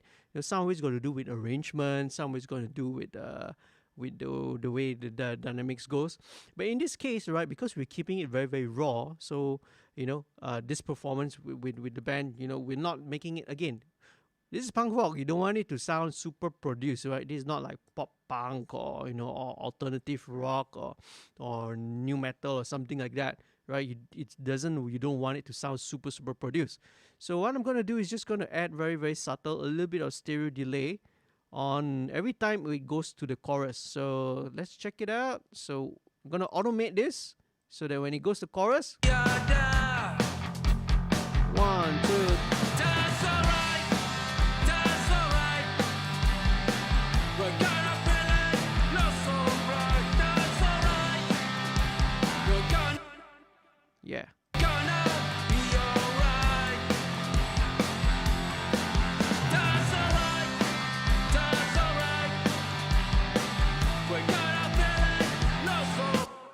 Okay, all right, cool.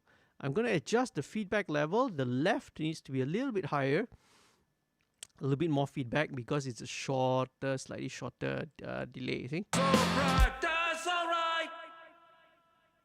Yep. We're gonna be alright. Yeah, okay, so you guys can hear it. So again, this is not going to be, you know, what it's going to make it is going to just make the chorus vocal sound a little bit more exciting, a little wider, a little bit bigger, you know, so just to give it a little bit more dynamics lah. That's alright. That's alright. We're gonna feel it. Love so bright. That's alright. We're gonna be alright. That's alright. That's alright. We're gonna feel it. Love so bright. That's alright. We're gonna be alright.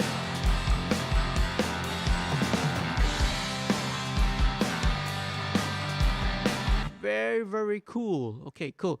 So later on, we'll check out the rest of the song. Let's very, very quickly go to this part. So there's this harmonica, which was played by Mao himself. So same thing, we will add in the same tape and console emulation. Let's just listen to it, okay? So harmonica, or sometimes blues harp, it's a very dynamic instrument, so that, you know, it can go very soft, it can go very, very loud as well, right? Okay, let me just EQ this. Okay, so very, very cool, very, very suitable, all right, plugin to use is, as you can guess it, the Waves MV2, right? Because it's very, very dynamic, right? So if I kind of use, if I use a regular compressor, it very likely what's it gonna do is that it's gonna, whenever the harmonica goes loud, it's gonna squeeze in very hard, and then at the time when it goes softer, you know, it's a bit too soft, right? So basically, if you use a regular compressor, sometimes it sounds a bit choked. It sounds a bit too obvious that it's compressed. So what I love is MV2 because you can always, it sort of controls the dynamics without killing the transients. You sort of get what my drift is, okay? So it's why it's a really, really cool and very, very useful plugin, right?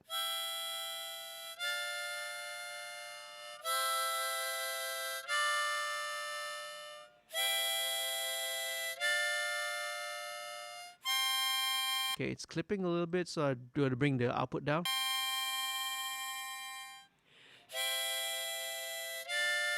Wow, you can hear, you see, it's bringing up all that low-level detail. It's making the sustain a little bit longer, the body of the harmonica a little bit more fatter. It just makes it a little bit more fatter, more solid. And even when it comes to the breathing, man, you're right. You really feel that you're right in front. You see the breathing here? Yeah. So it brings out all that stuff. So it makes it really feel like, you know, the harmonica is being played right in front of you. Okay, so let's check it out.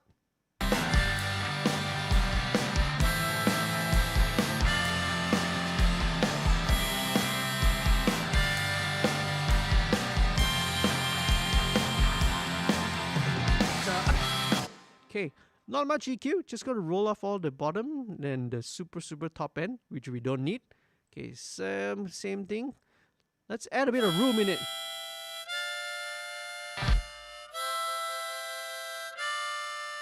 Yeah, let's give it a bit of room. A bit of the same mono delay. So, in this case, right, I'm not going to use that much effects because I want everything to sound, the whole band to sound a little bit more cohesive, right? So using back the same delay as I use on the vocal, because we'll try and see. Because if you use too many effects, too many different types of effects, sometimes it's cool because you can, you know, get a bit of separation, right? But in this case, I kind of want the whole band to sound more gel together. See, okay, let's do it.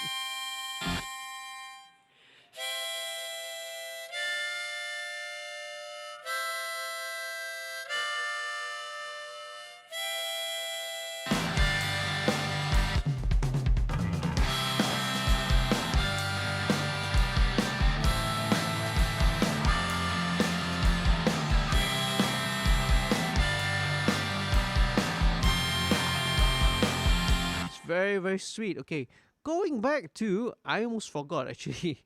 I already jumped ahead without forgetting, without remembering what's else on my stereo bus.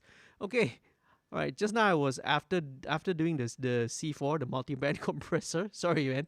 Right, I have here, right, more compressors. Okay, so this is a collection called the virtual bus compressors, right? So it is again models emulating, some of the famous compressors, stereo bus compressors that's usually being used lah. So this is FG Gray is an SSL, FG Red is a Focusrite, FG Mu is a variable Mu, right? Like a Fairchild or Manley. So what I've already usually set for all these guys is already certain settings, right? But what I want to do with all of these compressors, right, is I want them all to do just a tiny bit of compression. So tiny bit here meaning 1 dB. So let's play, let's say, the chorus. That's alright, that's alright. We're gonna feel it, not so bright. 1 dB. That's alright, we're gonna be alright. That's alright, that's alright. We're gonna feel it, not so bright. That's alright, we're gonna be alright.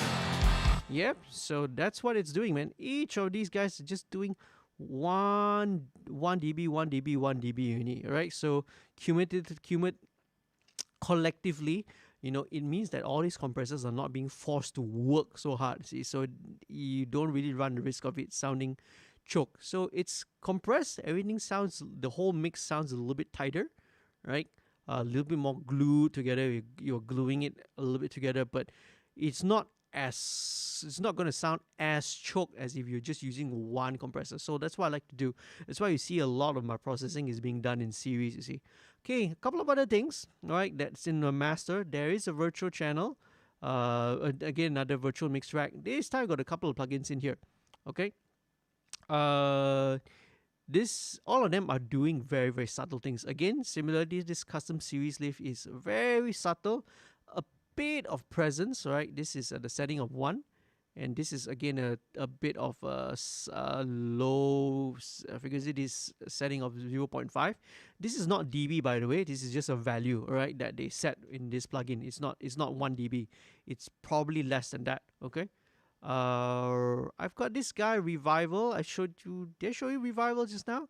Okay, basically Revival is an exciter lah. Okay, so you can add, you can add a bit of presence and brightness. They call it shimmer, or you can also add a little bit of thickness. It's using harmonic distortion. It's like an oral exciter kind of thing.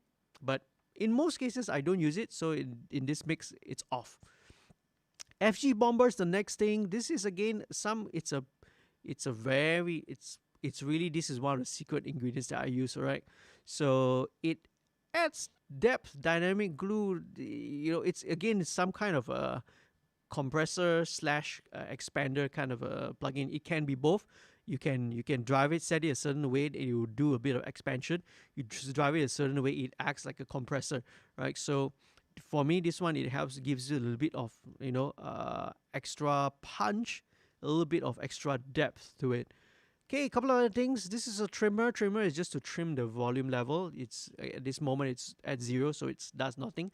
The audio just passes through it, right? It doesn't affect the tone.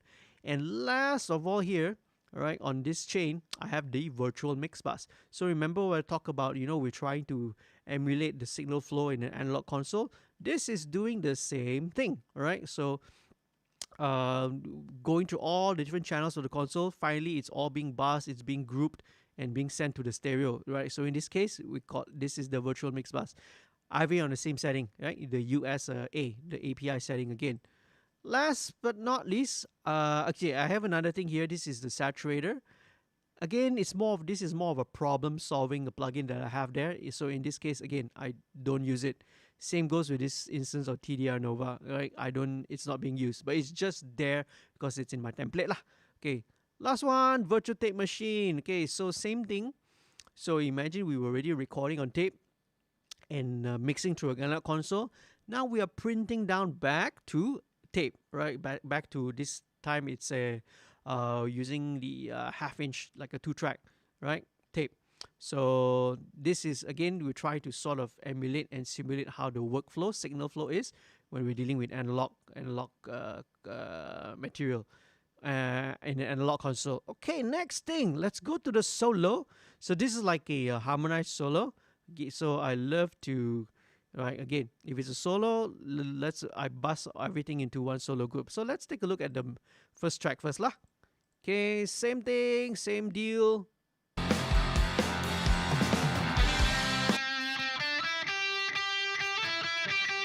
Okay, bring the virtual drive down because otherwise it's gonna distort the preamp.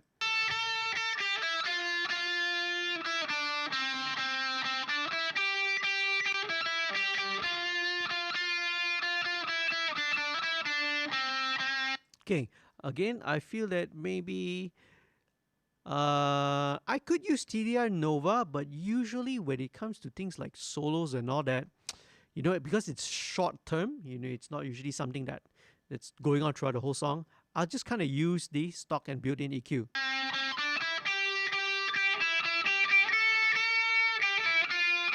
Okay, at about 2.3K, there's a bit of harshness there, you know, coming from the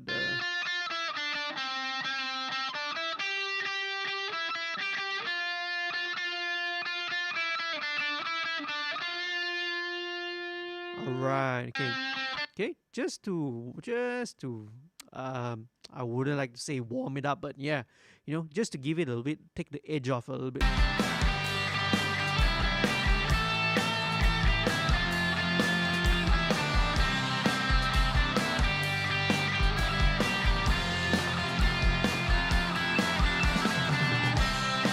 Okay, I would probably add the just a touch. I feel like I need to add a little bit of touch of this guy, a little bit of compression, and what I like to use is LA3. This is again gonna be very, very gentle.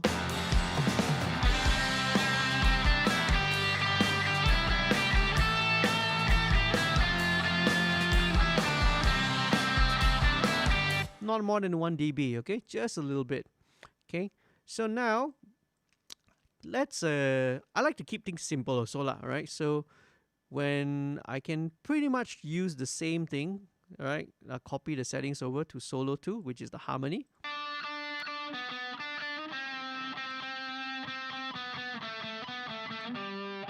Okay, so this is like the harmonized solo. Let's listen to it.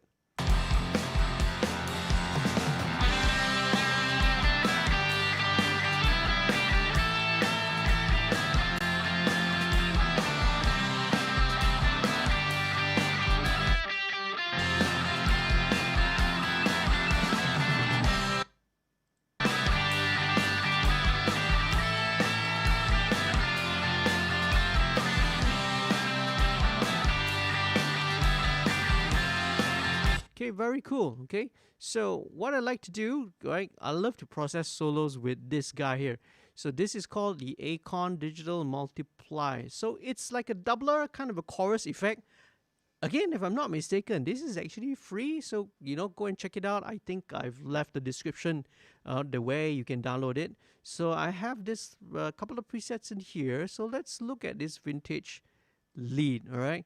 So this is basically like a doubler, like a chorus, so it makes it a little bit more fatter, it gives it a bit more dimension, all right? Let's listen how it goes.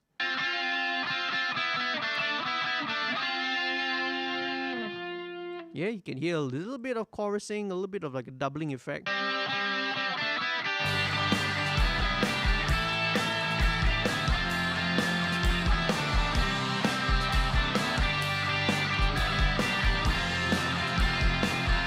Let's keep it a little bit more mono, yeah, because panning it sounds a little bit and made it sound a little bit off. Let's just keep it mono, all right?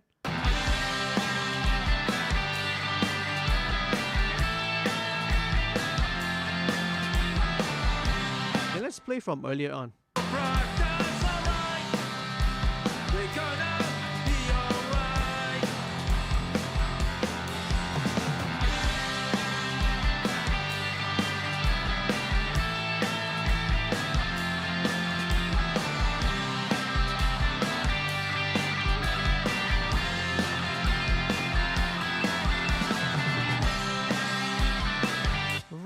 cool. Okay, so what I like to add now, let's give it a bit of delay.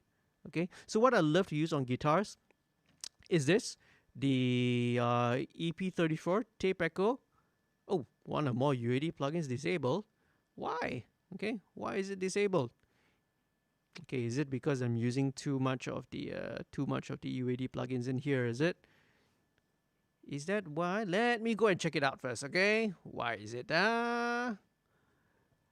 Okay, I suspect this is what has happened. Let me just check it out.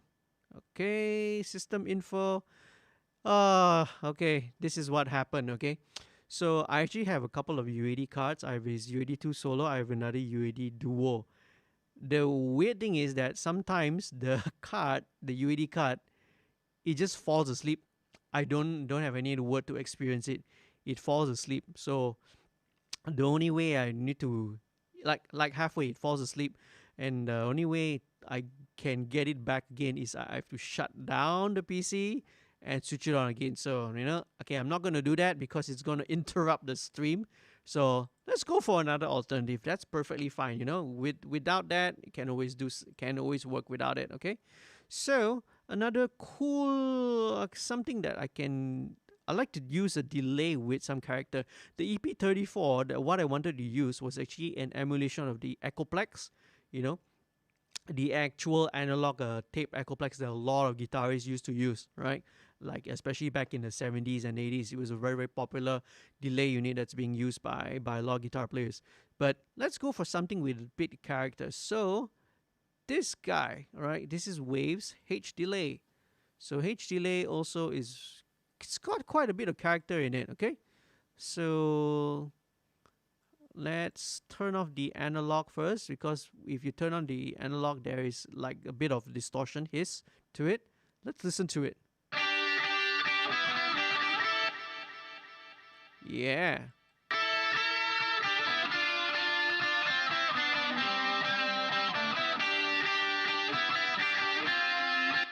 Let's go with lo-fi setting.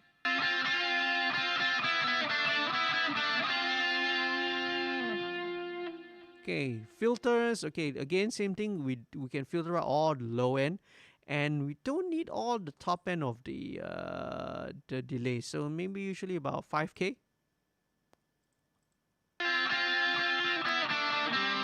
Let's put a bit of modulation.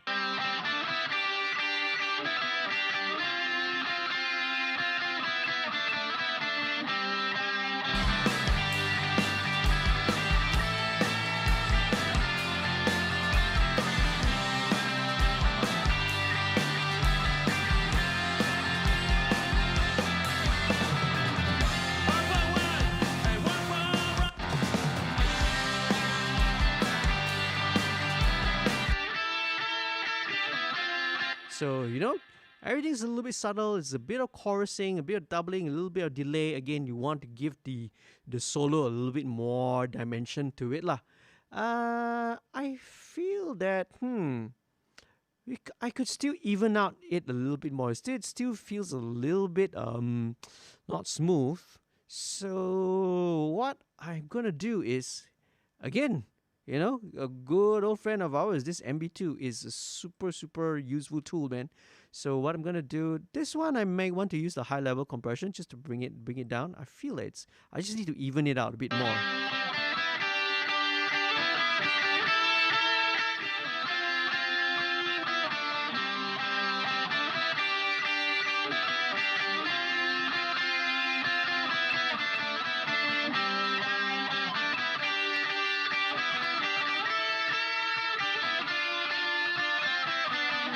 Bit of EQ.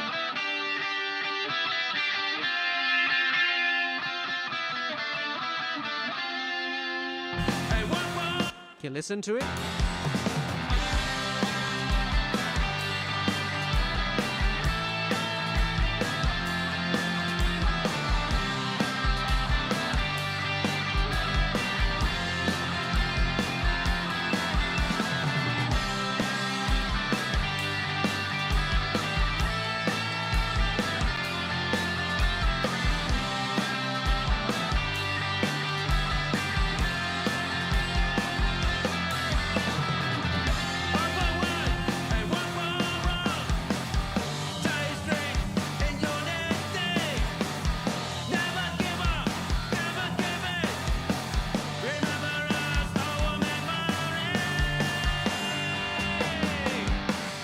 Okay, very cool. That's alright. Okay. Right. Okay. So remember that long delay that I had? This is where I feel that it needs the long delay, this bridge part, okay? So let's engage this long delay, and this guy here is the Sound Toys little primal tab. Let me just set this up.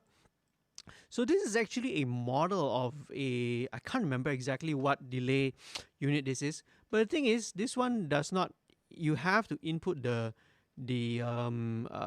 delay time manually. And how do you do that, right? Usually if you have like if you have a plugin or effect pedal which can do a tap tempo, you just tap tempo lah, but this one can't, right? It really models that old analog effect.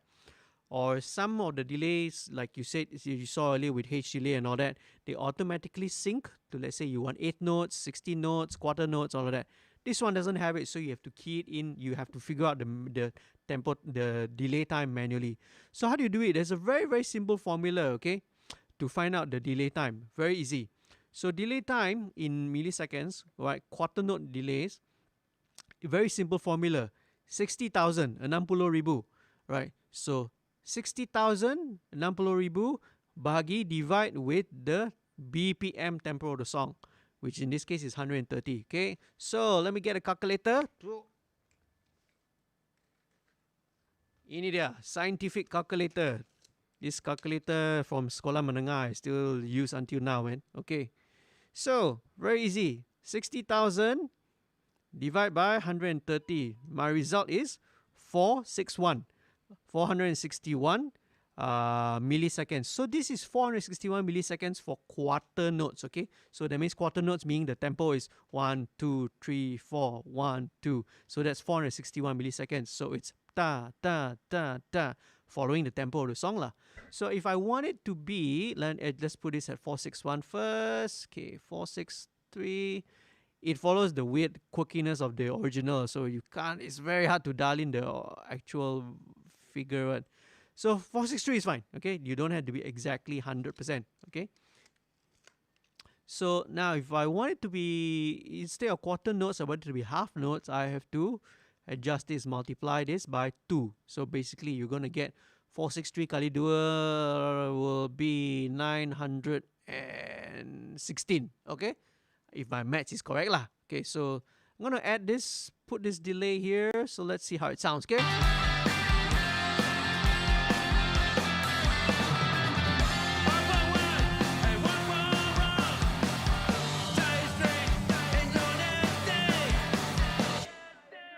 Okay, well, that's a bit too long, right? So maybe not half notes. It's back to quarter notes, okay?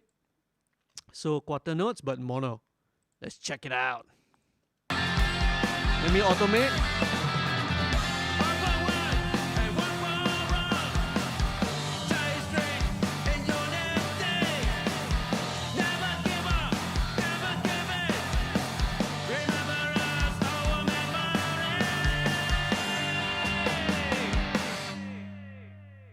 Yeah.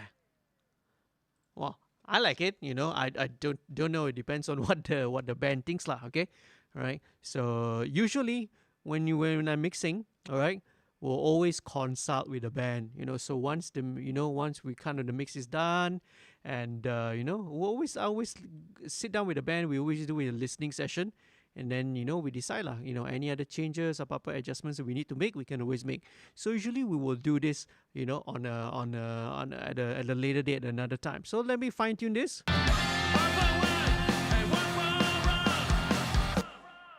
I think this needs to be here. Da da da. Even this.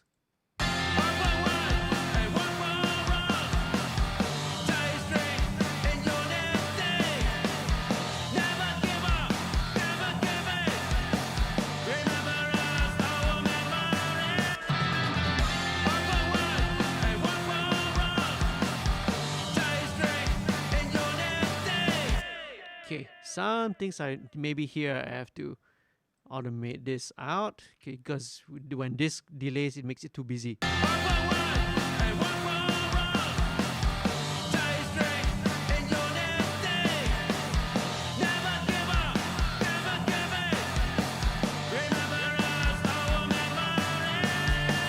Okay, all Alright, so on this word we tak perlu.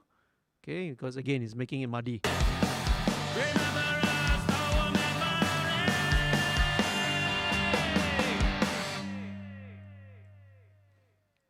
Right. Then harmonica comes in again.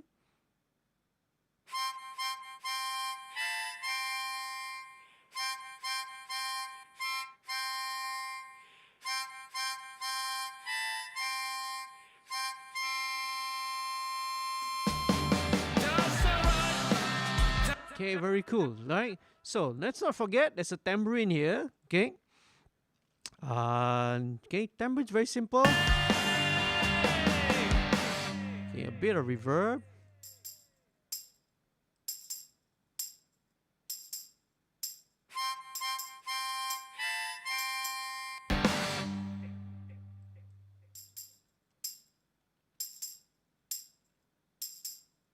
Okay, very funny. The first one is a bit soft.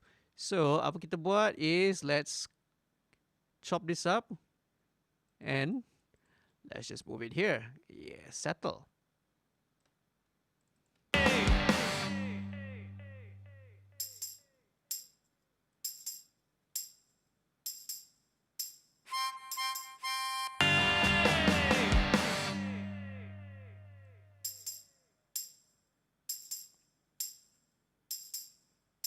Cool.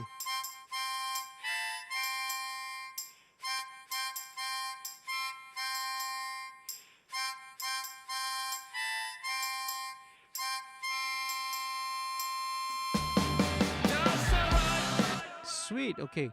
Now, I want to sort of emphasize this build up a little bit. So, let's go to where the overall drum bass is here. Okay, let's go back here. Let's automate it a bit. So, make it more dramatic lah, okay? Okay, let's try that again.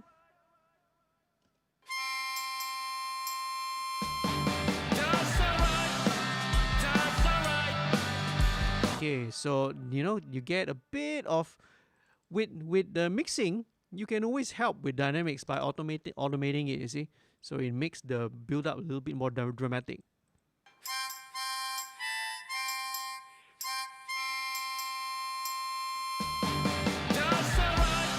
Okay, even the guitar also I feel maybe it can fade in a little bit. So let's put a bit of a fade. Let's adjust the curve so it's a bit more gentle.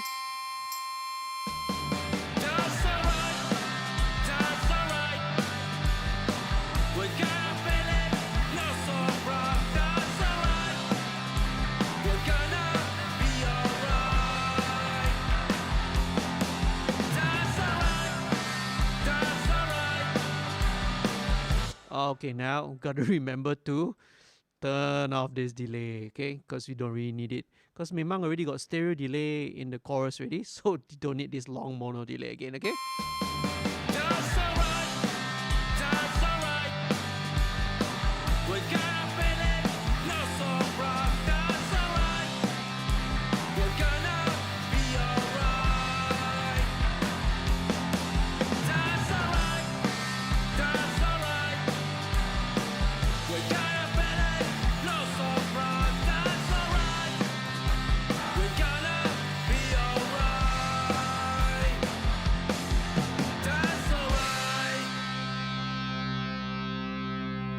Alright, okay. Cool, man. We're almost there already. Okay. So last thing is going to check on these guys. So this is actually the backing vocals, the group gang vocals that the guys recorded lah. So actually the only track that they have is actually only one track of this guy vocals. So let's listen to it. That's alright. That's alright.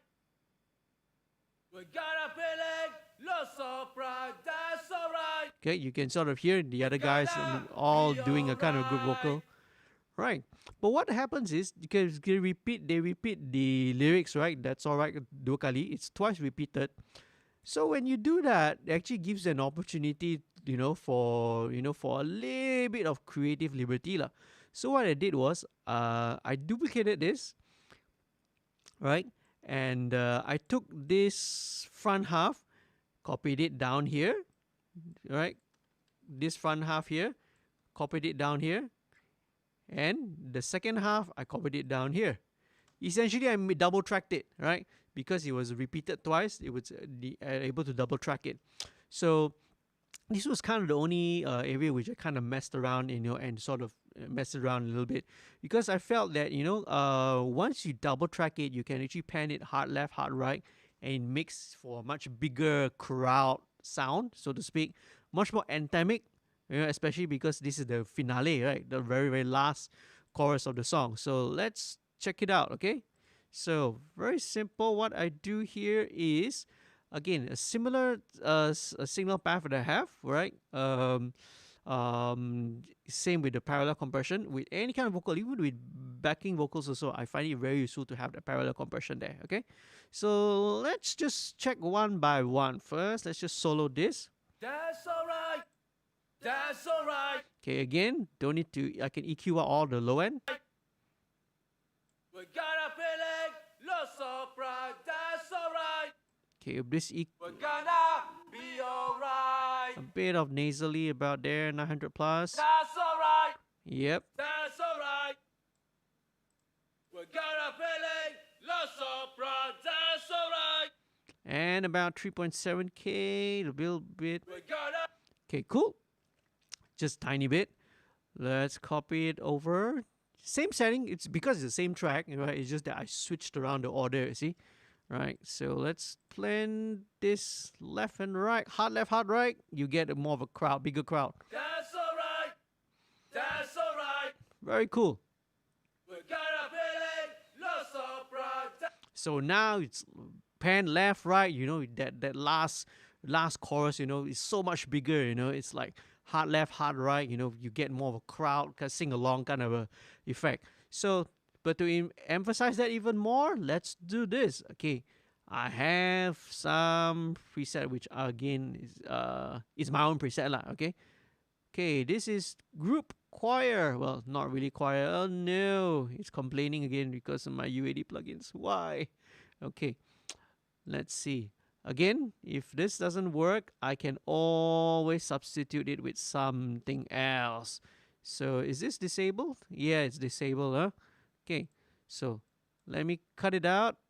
I have others. There's always an alternative, all right? Okay, if this doesn't work, you just use another one. Okay, another one that I have is this guy, BX Rooms. That comes with Plugin Alliance.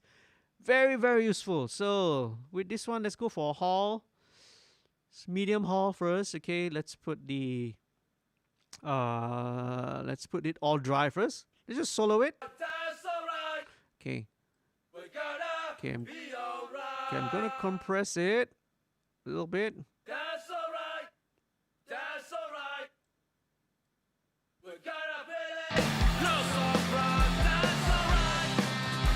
We gotta be alright. Okay, so now it's dry. Let's bring in the reverb, okay? It's alright. That's alright. We gotta feel it. Lots of pride. That's alright. We gotta be alright. Slightly less reverb time. That's alright. That's alright. We gotta feel it. Lots of pride. That's alright. We're gonna be alright. Cool. That's alright. That's alright. We gotta feel it. So same thing. I think I need to treat these vocals, make it a little bit brighter as well. All right. That's alright. That's alright. We gotta feel it. Lots of pride. That's alright. Just a little bit, because these are backing vocals anyway, so they don't need to be as front as present as the main vocal, but just to give it a bit of presence lah. That's alright. That's alright. We gotta feel it. Lots of pride. That's alright. We're gonna be alright. That's alright. That's alright. We gotta feel it. Lots of pride. That's alright. We're gonna be alright. A little bit wider, a little bit wider, a little bit less, okay? That's alright, that's alright. We're gonna feel it, no so rock. That's alright, we're gonna be alright. That's alright, that's alright. We're gonna feel it, no so rock. That's alright, we're gonna be alright. That's alright, that's alright. Okay, very, very cool. Sweet. I think we are pretty much there, okay? So, yeah. How are we doing for time, man? Wow, it's almost 1 a.m., right? So, yeah, we're running at about 3.5 hours already into this. Slightly a bit more, 3 hours, 45 minutes. So, now, I'm pretty happy with how everything is sounding. Okay, so what I've kind of showed you now, it's pretty much mainly the main broad strokes of everything. Okay, everything from the kick, the bass, the guitar, how we treat the solos, the vocals, and then the way we treat these last backing vocals. So usually in every episode of MixStream, right, this is kind of always the broad strokes lah. At this point of stage, I would consider we are at what I would consider the first draft of the mix already. Okay, so usually what happens is that, you know, at this point in time, I'll usually kind of maybe make a few more. I'm pretty happy. We're probably close to about 85%, 90% of the way there. So it's just what's remainder is just going to use some fine tuning, some fine adjustments, like a little bit of automation, right, during the vocals and all that. In fact, let me show you a little bit of some of the automation stuff which I do. Okay, so one of the things, again, to make but basically, all right, I'll just wrap it up by just showing you some of the automation tricks that I do. Okay, and then usually, you know, I'll go back and then I'll revisit. I will, you know, go back home, come back tomorrow, listen back to this mix again, and then see if I need to make any more tweaks or any more adjustments. I always like to also take and mix it down and print it down and try test listening on it. Obviously, you know, back at home on a different speaker systems, you know, on earphones, on a TV, you know, big speakers, small speakers, just to see how it's going to translate, right, into all these different systems. Because mixing is very important to make sure that your mix sounds good and it translates well on all different systems. So there's no point, all right, kita buat, you know, we make the mix sound really, really good in our speakers in our system, but then when you play it back somewhere else, so, you know, be it in a small speaker, car, anywhere, but then it doesn't sound good. All right. So some of the other things which I do, all right, okay, would be, let's deal with the bass one first. Okay, so with bass, I'm going to show you firstly the bass. Okay, so very often, again, because we want to give a bit of size, what I do is sometimes when we kick into the chorus, I will usually engage this band here. So this is a very, very subtle, again, 1 dB at about 100 hertz, very wide, gentle cue, right? So every time we kick in the chorus, the bass will kick in the low end by about 1 dB. It makes it, you know, it gives it a little bit more weight lah. So let's do this, okay? Here we go. Let's go from verse, masuk ke chorus. Menangis bersama, Okay, ready? namun kau tiada. 1, 2, 1, 2, 3. That's alright, Yeah? that's alright. Okay, you can see here it's very subtle. It's just a 1 dB boost. Okay, so where is it gone? Where is this 1 dB boost coming in?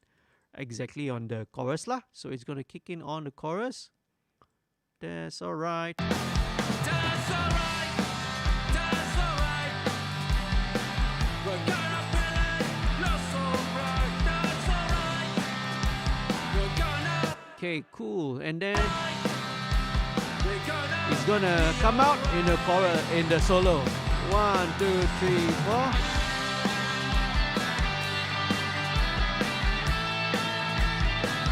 Actually, I might leave it in there actually, because you know the guitars, the solo is, you know, occupying a lot of the high mids and the higher mid range. It's useful also to have still maintain the low end. I think I'll leave it in there. Okay, so basically means that this bass, I will leave this 1 dB boost all the way from the chorus all the way towards the back, because obviously last chorus I want it to have the same low end, you see. So intro and the verse, you know, it will not have that 1 dB boost. Okay, so another kind of a trick which we also do as well is to automate the master. All right, so what I mean by this is, okay, in this case I will use the stereo bus to show you this guy here, right? So basically it means that every time the lagu goes into, let's say, the chorus, we automate this master, right, the stereo fader up by maybe half dB, 1 dB, 1.5 dB, it's up to you, right? But I like to do about 1 dB. So I show you what you see. Let's write the automation.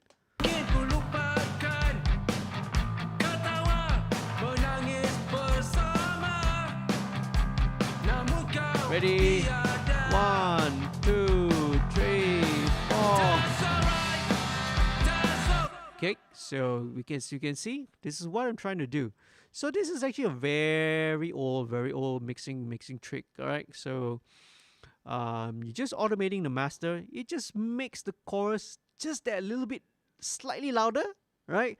A little bit more exciting, a little bit bigger, and you know, as a listener, you don't hear as being like, oh, obviously, you know, the volume's been louder. 1 dB is not it's not very noticeable. All right, it just feels like, oh, suddenly the chorus just becomes a bit more bigger. All right, so let's check it out. All right.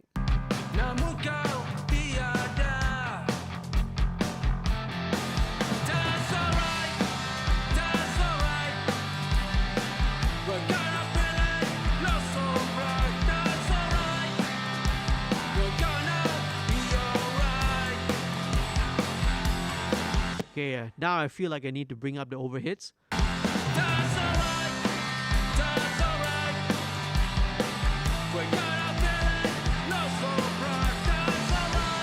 Okay, and then going into solo, let's bring it down. 2, 3, 4.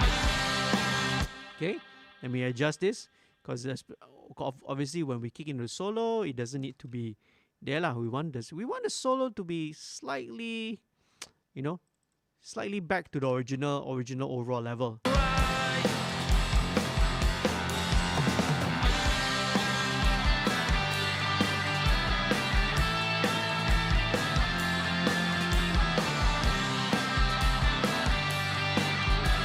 Okay, and then you guess it, right?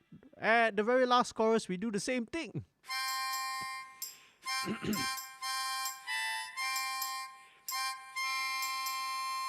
Wow. Yep. Okay, so let's tweak this. We'll bring this here. And yeah, all right. It's all right. That's the title of the song, by the way.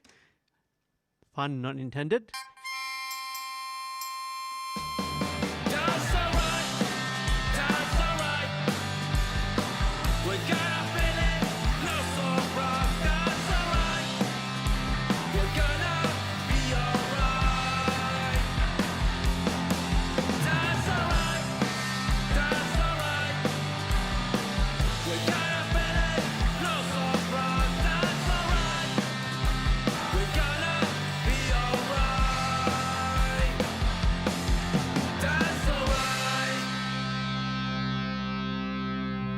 Alright, man. Okay, I'm really happy with the overall the way it sounds. So usually, again, like I said, you know, in mixing, it's very important to take ear breaks lah. So when you kind of at this stage around 3 to 4 hours kind of a stage is usually where I'll already, you know, take a break. Either I take maybe a couple of hours break, or sometimes, you know, if it's late, I'll leave it overnight. I'll come back again to sort of continue. But I'm kind of pretty happy with the way it sounds, of where it is. It just needs to remain a little bit of like fine tuning. I want to automate some of the vocals here, a little bit here and there. Okay, so this, I guess this brings us to the end, right? Before I end this, right, we will listen to the song again from the top, all the way from top to the end, just to listen it to one more time.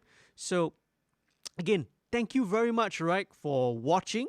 Thank you so much for joining in the live stream, right? Thank you for supporting the band.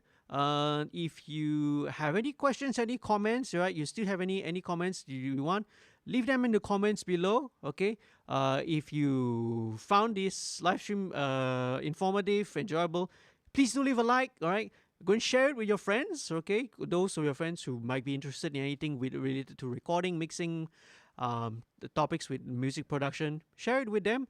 And remember, if you haven't done it already, please go down and subscribe, okay, to the channel, all right? Subscribe to my channel, because it really helps, okay? And lastly, all right, don't forget, if you want to support, the band, you want to support Hooligan Skins directly, and also indirectly also helping to support my channel, do consider going to the Patreon site, www.patreon.com/studio21105. You can see the link is up there in the screen. All right. Message with the code MixStream07 so that I know you sign up to become a patron, and I'll know that your pledge is gonna go towards the band. Okay. So thank you very much. Do consider. Please take care. All right. Remember to continue to wash your hands, take care of your personal hygiene, practice your social distancing. Thank you very much for watching this episode of MixStream. Hope I see you guys again next week for another episode. In the meantime, very big shout out once again to Studio 46 and Irwan for recording this and sending me the files. And big shout out to Hooligan Skins and all the band members for doing this. So check this out. When this is out, go again. All the band's social media links are all down in the description. Follow the band, their Instagram, their YouTube, their Facebook, because when this is out, they will update you guys. And when it's out there, go and support. All right, go and stream, go and listen to the song, go and share it with all your friends out there. Thank you very much once again. Okay, I'll leave you guys with the song. Let's roll it one last time from top to end. And good night. All right, take care. Here we go. It's Alright by Hooligan Skins. Initial draft of the mix. Right, here we go.